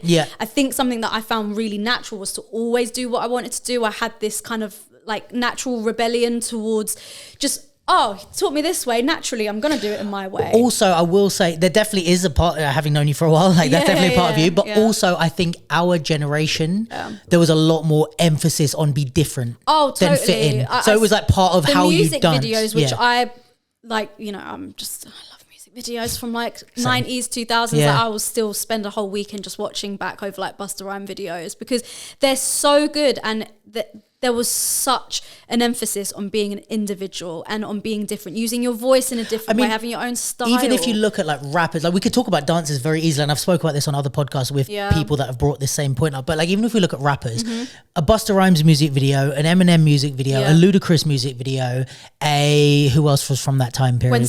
Gwen Stefani, Eve, like they all had their own distinct style. Like if you see Busta Rhymes and Missy were the only close ones where they had the fisheye and that was very them. Do you know what I mean? Like you wouldn't have Eminem in a fucking fisheye with a big suit on.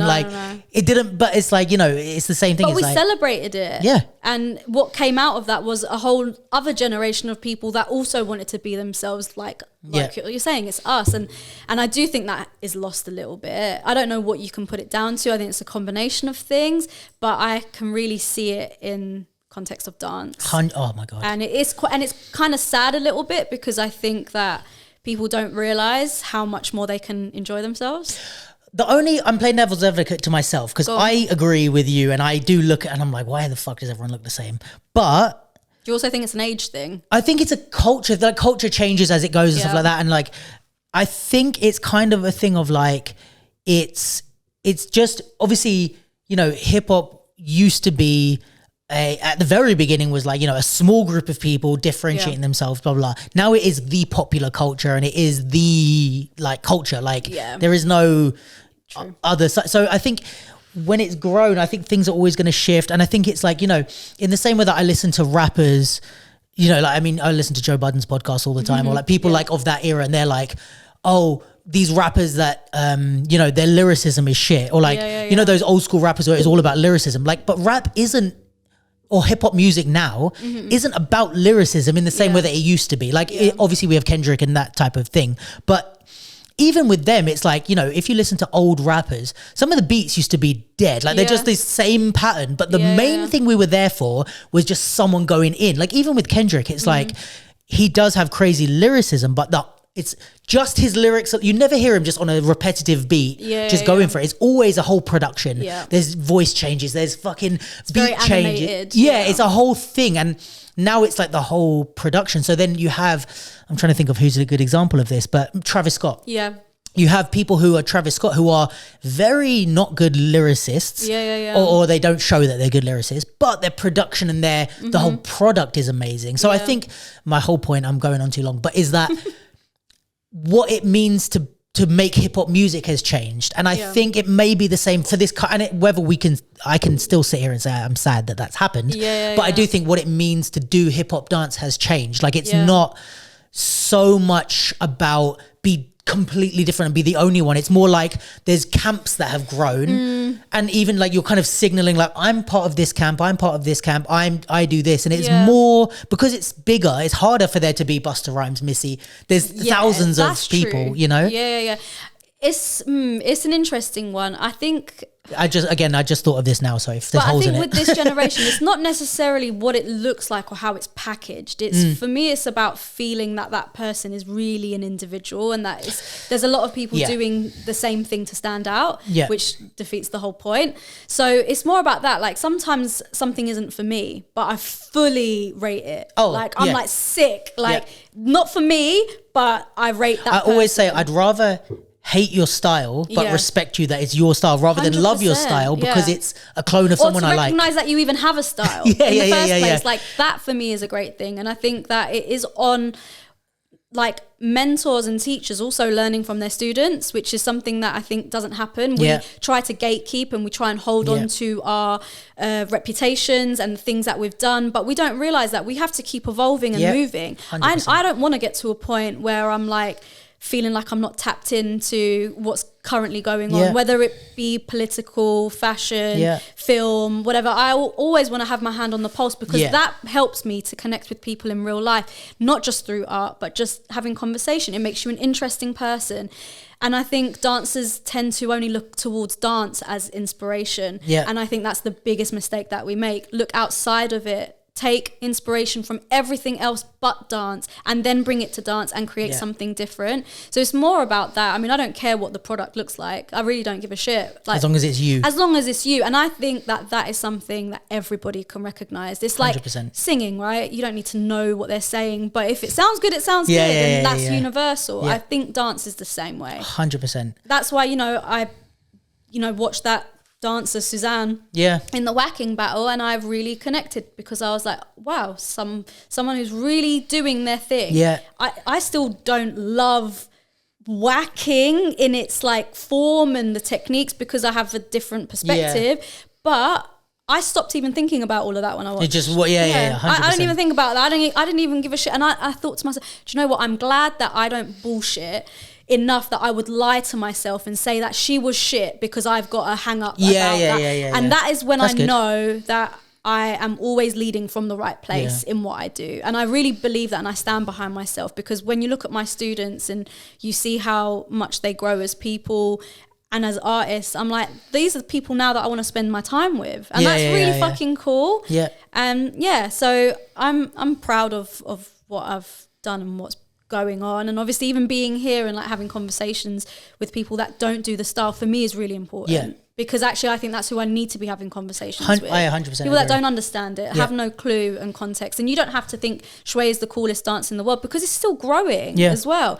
I might be the best Shway dancer right now, but in 10 years time, if this dance was to continue, that would be pretty low compared to hopefully where it ends up. I don't want there to be a cap. I think I've pushed it a lot. I think I've added a lot of elements that weren't there when Shab was teaching it to me. I hope the next person does the same. And that's all you can really hope for. At least I do, because I'm really like a genuine advocate for artistry and for evolution. But it's been an interesting ride within the UK scene, trying to navigate these waters. I mean, doing anything that's like without all the tension and that sort of stuff, doing anything that's like different and that there's no one else doing the same thing that you're doing. There's always, I mean, I had not similar, but like I had my version with the capsule, and like just the tension that comes with just doing stuff that no one else is doing, or that people don't understand, and they're like, what the fuck is this, but I think, it's a good thing. And no, actually, wait, what I want to focus on is your event. Because we Yes. haven't spoken about that yet. Yeah. I was going to ask you something else, but no, let's talk about the event. So what is it? When is it? What's happening? So 15th of December, Yeah. 11 till 3 p.m, I believe. I might be wrong, but check my Instagram. I'll do it right now for you while you tell them. Yes. And it's a very low-key event, and I've done Okay. that intentionally. It is... Sunday the 15th, 11 a.m. to 3 p.m. Yes. Yeah. So ample space. it is Hackney the Wick. fourth and final session with my new students that I've had for 4 months now. So I've got a butterfly program, which is introducing new dancers with my existing dancers and training them up, basically. As part of that, I wanted to introduce the aspect of battling, which I've not done at all throughout the years of teaching, something new that I'm doing. And I really want to create a positive, what's the word? Like, atmosphere? not even a positive approach Okay. mentally to entering a space where you might have to, be in competition and, Yeah, and sure, what sure. that might look like, because I've had my own experiences with that. Yeah. And I've really had positive and negative experiences, and then I really want to take what I've learned and push that forward. Yeah. So the event is the last and final session of their training session, but it doubles up as a workshop that is open for new people to come in. So you've And already worked with some of them, and then I've worked with this some of is them. They open. will all be Got ya. present. It's compulsory for them. It's part of their block. But I'm opening up the doors for everybody Sick. else that hasn't done it to come in and learn. I'll be teaching basics, and it just doubles up as extra training for them. Sick. Because I say to them, you're always going to learn your basics. Yeah, Doesn't matter how far gone you are. And then we're going to end the session in a battle, and I'm going to make all of my students have a round each. How is that going to work? Like, So I haven't fully decided. You can actually tell me what you think is a good way to do this. yeah. But I think I'm going to make everybody battle as like their pre-selection. So everybody Oh, cool. gets to Nice. battle each, Yeah. because I just want them to all have the experience. And then I'll probably pick like a top 4 from that. You know what you could do? Go on. Because it's something I've been speaking about. And Go on. actually, I thought I was open. super smart, and I thought I came up with this idea. Go on. And then someone said, I'll let you know if you're smart. No, I'm already not smart. Or maybe I'm really smart, because on. I said this to someone and I was like, yo, I've got this sick idea. This is how we should do prelims. And then they were like, oh, you mean how World Breaking Classic does it? And I was like, oh, you mean one of the biggest breaking events in the world? Yeah. So either I'm really smart or I'm dumb. But basically what I was thinking is like, what would be cool is like you do prelim battles like you said, but rather than having, because usually what we do in prelim battles is like everybody battles, but you choose from that, but just make a decision on every battle. So let's say you have 30 people, you just everyone so just start the battle from the cup. and then everyone gets knocked out and just half it, and then battle half it again until you get to So one. would that mean that, say if like someone goes so the person that goes through from the first battle, would they potentially be having to battle like multiple times within the elimination? Like, is it just one? So what I would think is like, right, let's say for another battle, let's say there's 100 people that enter, you just call people up 2 at a time like you would in a prelim, right? And everybody that won go into one pile, and everyone that lost, you're out. And then when you're done with that first round, you take that pile, bring it back, everybody battles. I like another pile, and you just keep doing that. Okay. Well, which is apparently, I think, what they do at World Breaking Classic for the prelims, which I think is sick. I wouldn't know, but that's a great idea. But I think isn't that what they do with like judo or like martial arts and stuff? It's not. They never have like a prelim for that. You just start with. I guess you just start by eliminating, and then and they just keep I think battling it is. up. I mean, I watched Cobra Kai. I think that's kind of similar. Yeah, because they would do it where it's like there's like I think so. 10 things happening at the same time, and all the winners would then go through.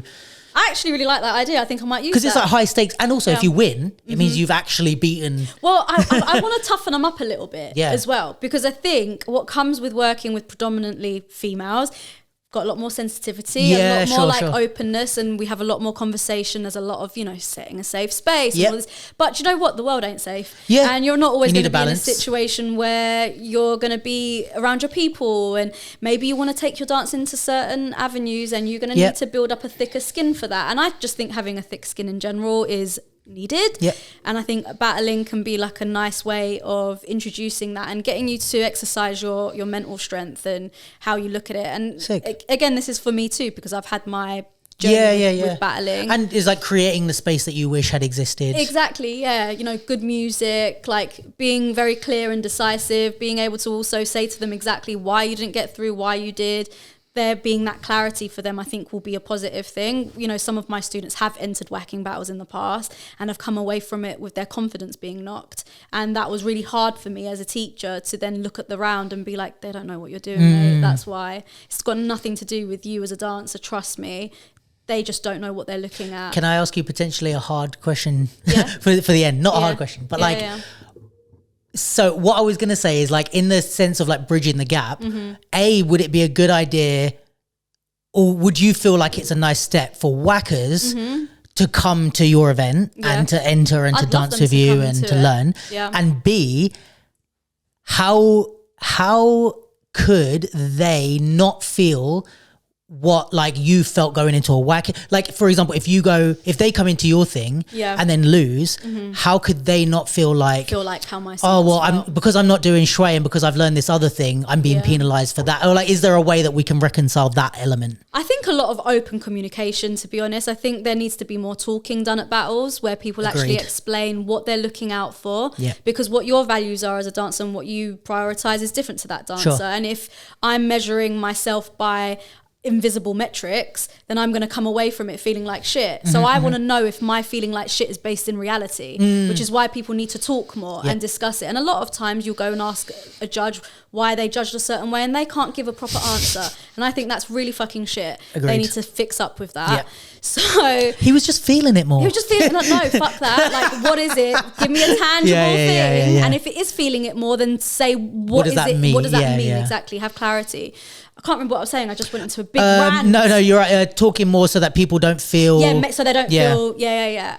So I think that would be one thing, is explaining to them, what is it that we prioritise? What does Shway Style as a community look at? What am I looking for? Because I'm the one who sat on this panel. So just because I decide one way doesn't mean that you're not good. Right.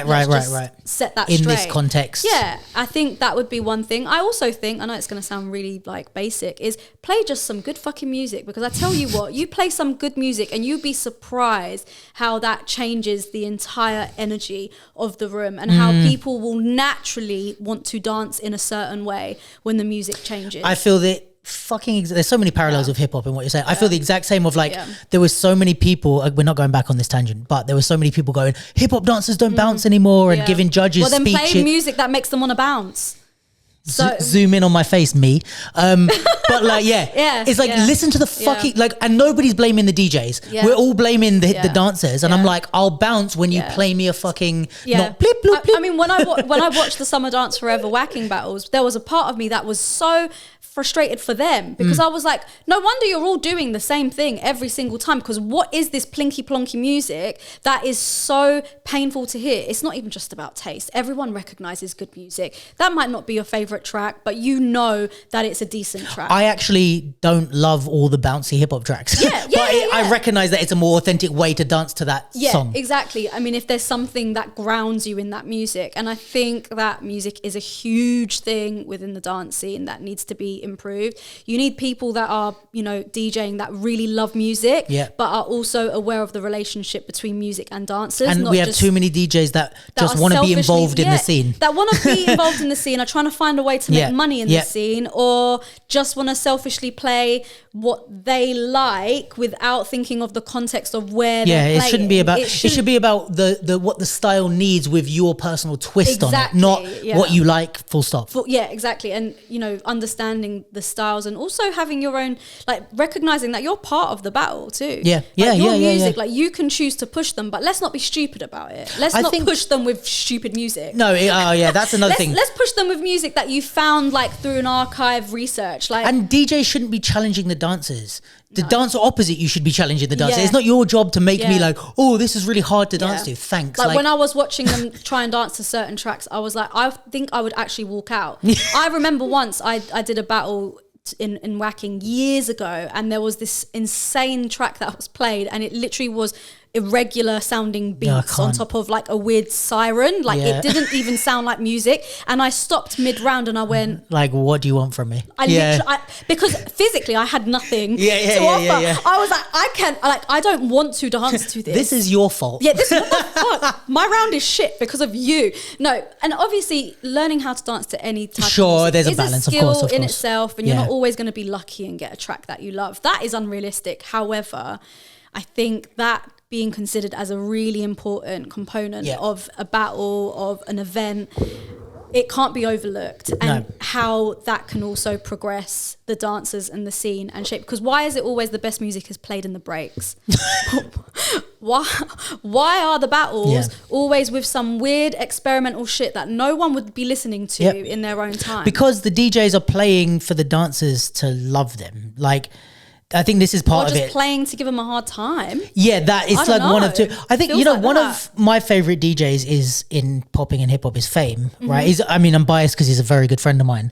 But one thing I think works really well to his advantage is he never danced. Yeah. And it's like when you don't dance, you don't come with a bias of like, non-dancer DJs are usually. It's like, because the only reason you're here is because you love music. Because if you're a dancer who DJs, you're being like, well, I wouldn't do popping to this. It doesn't mean it's not a good popping song just because you wouldn't pop to it or you wouldn't do Waacking to it. It's 100%. like based on the knowledge of the genre of music, is it a funk song or is it, you know what I mean? Or is it a hip hop song? If it's a hip hop song, you should be able to play like Kendrick Lamar in a hip hop battle and don't be like, I would love to hear more of that being played. I mean, I switch off from most battles because of the music. Yeah, I can't, and I also think how are dancers expected to do well? Like the idea of putting an extra spanner in the works to say, let's give them shit music on top of... And you've only got 30 seconds to dance to And you've only got 30 seconds. Why are we doing that to people? Agreed. Like, we're dancers, right? We're supposed to love music.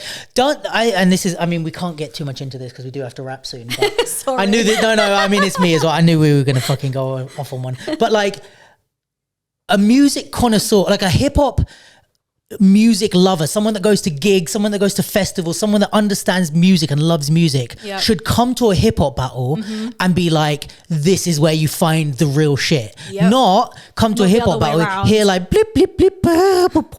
No one wants to dance to and then be like, what the fuck is this? Where's like Vince Staples? Where's fucking Absol? Where's all these underground rappers that like are making real, not underground, but like Coast Contra and stuff? Like, why aren't we? I mean, we do hear that a little bit, but like, why weren't Coast Contra discovered?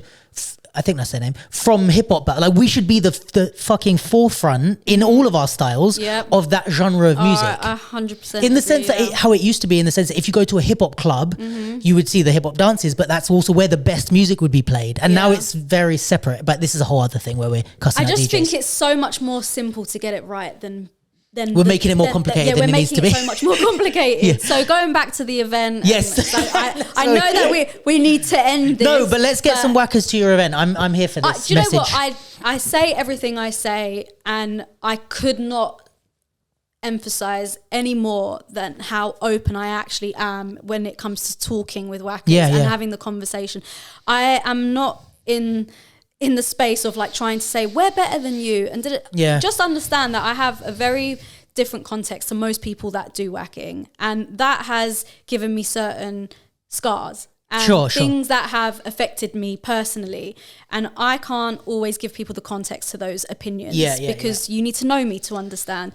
But actually what underpins all of it is that I really just want to see more people genuinely expressing themselves and having a good time and feeling like when I go into a space that I can connect with more and more dancers, because I have never felt so lonely I have done in the dance scene with the thing that I love the most in the world. And that is such a weird thing to experience, and I know I'm not the only person. I know many people do. So I would say, whackers, please come to the event. Just see, even if it's out of wanting to judge it, I don't care. Just come and experience it. Make your opinion once you've seen it. See what we do. Get a feel for the energy. Like if someone's like, "Oh, I fucking hate Shway," I mean, it's better. Cool. It's easier to accept it if you're like, "Well, they did come and learn a whole workshop of it." If they hate it, they really hate it. Rather than saying, "I hate it," but you've never done it, so you don't know that you hate it. And I think a workshop is difficult. Which is the main reason I do workshops. Yeah, exactly. But also I think what's great about coming to a battle is that you get to see different interpretations, different ways of doing the dance. You might see me and I'm your only exposure reference to point. Shway, and you might not like how I dance, and then you think you don't like Shway. But you might see Ellie or Nicola or one of my other students doing the dance, and all of a sudden you're in love with it. That's how it should be. Right, that's very important. And so there are many different ways of doing this dance. I just would love for more people to entertain their curiosity, because I know people see what we're doing. We get a lot of interaction over socials and people asking me questions. It's in these moments where I put these things on that they would get most of their answers. Sure. And I think that's the best way to do it. There's no judgment. It is genuinely an open space. There's going to be great music. My students are all amazing people, genuinely the nicest people. And I'm all right. You know, I've got your moments. I've got some like rough edges, but like on the whole, I am a softie and I really care a lot, probably more so than most people I ever know. And that sometimes can be, you know, a fault of mine because I care too much. However, the event will be good. And next year there will be an opportunity to join the next program. Sick. And hopefully we just keep building and there'll be more of a want for these events and I can make it bigger and bigger and eventually like bring people into what I believe this culture can be. Yep. So, and I think like obviously for people that are listening, first of all, let's get I know I have a huge Waacking audience. Like that's my main audience, but really? Yeah. That's like 95% of my listeners. No, but if there are any whackers listening or if you know a whacker, send them to the event. Cause I know you don't necessarily want it to be a crossover, but I do think I'm always like an optimist and with everything I do, I'm too naive in it. I'm not anti-Waacking, guys. No, definitely. But I think it's like, I know you want to build your own lane, but I would love to see more of a like. Can I add to that? Yes, and please. Just say, because this is really where it comes down to the whole thing of me dropping the word Waacking from using it in my branding and stuff. I actually want to say specifically to any dancer that feels disconnected emotionally or artistically from their dancing, that wants to just be in an environment that celebrates authenticity, that might be curious about a different dance style, that just wants to see. It's really not for just one person. Sure. I taught a group of boys before lockdown and that was one of the best parts of my whole experience doing this dance because I got to see what this feminine style looks like on a group of young boys that were into skating and gaming and and I was like, wow, this dance really supersedes anything feminine. Yeah, and it like has legs to be. Because we're all females doing it, it takes that character on naturally. And I really would love to see more and more people, different people coming in and learning it and just like being exposed to it. We love that. And another thing that I will say, because I know this from our almost 15-year friendship, I would say, and hopefully that people have seen from these 2 hours, is that you are like lovely to talk to, really like open to like I can be a cow debate sometimes. No, but one thing I've always loved about you, I have to say, is that like I've never known you to like shy away from a debate and like not in the sense of like you will cuss me out or something, but you'll also be very even if you completely disagree with me, you've always been super accepting of me being like, but what about this, even if I don't know what the fuck I'm talking about, because I love it when people disagree with me. And I think this is what sounds so weird.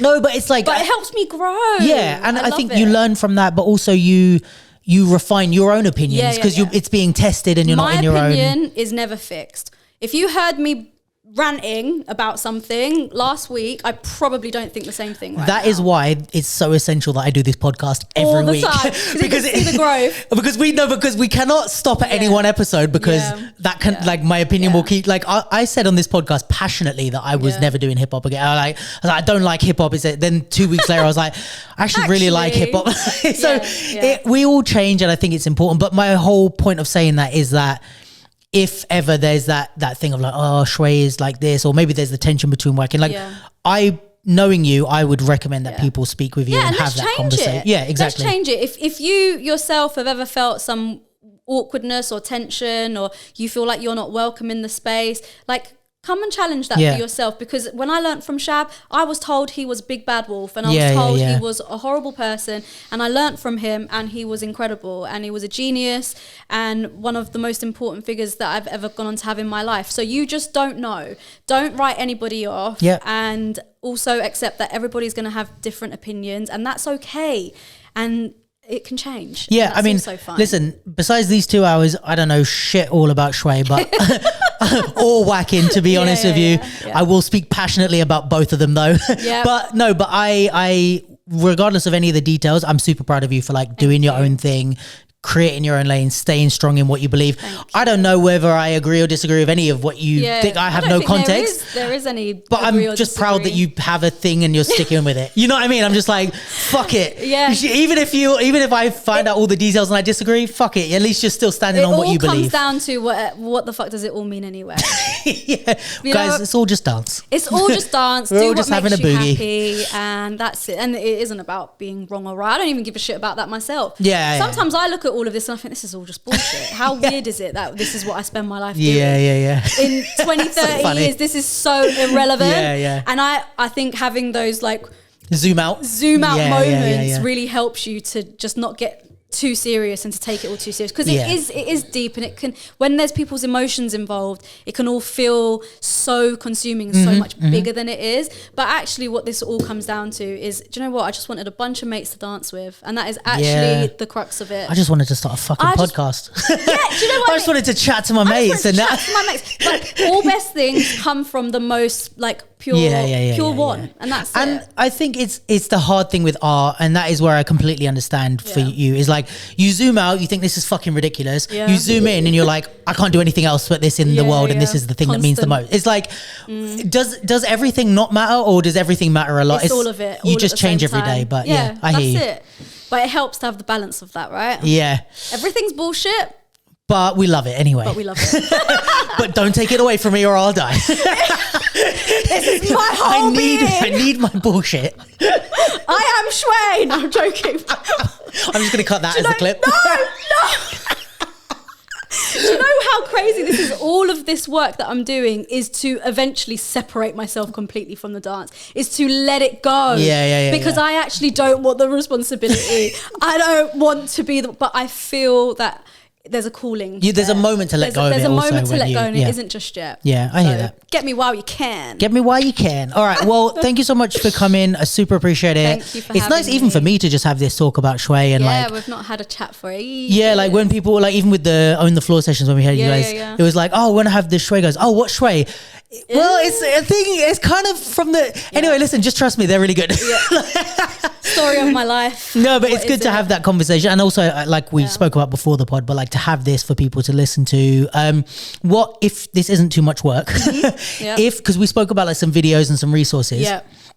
If there's a chance that you can put them together somehow, whether that's in a Dropbox or a Google Doc, or I don't know, somewhere that people can have a little pack, maybe an intro pack, we could maybe put this in the description. And then if people listen to this and go, oh, I want to watch some more, I want to learn some more, maybe they can have a little start. Sounds funny, but like a Shway starter pack that they can click on. I'd love to do that, because I've got a bunch of videos that I wasn't able to show you. And also there's like little breakdowns of the history. I think it's really difficult because I'm not used to doing this in this format. When it comes to explaining the history, it's difficult to make it concise and to make it all make sense. It goes off in so many different directions, and I always want to do it justice, but I'm gonna have to keep practicing at that and getting better at it. Have you ever considered starting a podcast? I have. I just, it's, you know, when it's just like another thing. What if it was a limited, I mean, we could talk about this off the pod, but like, what if it was like a limited series? You do 10 episodes. I'd absolutely and just love to. Across the 10 episodes, give the full breakdown. And I would love nothing more than to have something like that. I can help you set that up in like with the cheapest, easiest that thing. Would be like amazing. Any advice and like people, I mean, the way I did it is the dumbest, most expensive, stupidest way to start a podcast, but like there's a really easy way to do it, and it's cheap and free for you to up. You can have it on Spotify tomorrow. Advice. Yeah, I'll sort it. We'll talk about it. Well, because I also want to do that alongside some tutorials as well, because I realized that no one has any access to like Shway basics and like just learning what those, you know, those entry points are. And I thought that's something that we should put out there. And so that would that would be great. All right, we'll talk more about. We don't need to have all our meetings on camera, but thank you guys for listening. Love you all. Thank you once again for people that if you didn't tune into the last episode, just thank you for getting us to 200 episodes. It's mostly me. I did all the work. No, I'm joking. I am the captain. But I do. No, but thank you for everyone that tunes in and listens, because it's meant that I've had the motivation to keep it going. And I really appreciate that. So I'm going to keep thanking you guys for the next few episodes. And yeah, massive thank you for being here. Shout out to Breaking Convention and Sadler's Wells for supporting this episode and the last one and the one before and the one before and the one after this and the one after that. We love you. Shout out to Shway Style UK. Shout out to Shway Style UK. Shout out to Shway Style UK, huh? Okay, now we're getting silly, guys. Okay, so go check out Shway Style UK on Instagram. Is that the shwaystyle.uk? And check out my Instagram, Duran_DD. And then on the 15th of December at Ample Space in Hackney Wick from 11 a.m. to 3 p.m. There is a workshop and battle. It's an exhibition battle, so you can't enter it unless you are my student, but come and watch, spectate, have fun. Boom. All right. Catch you next week, guys.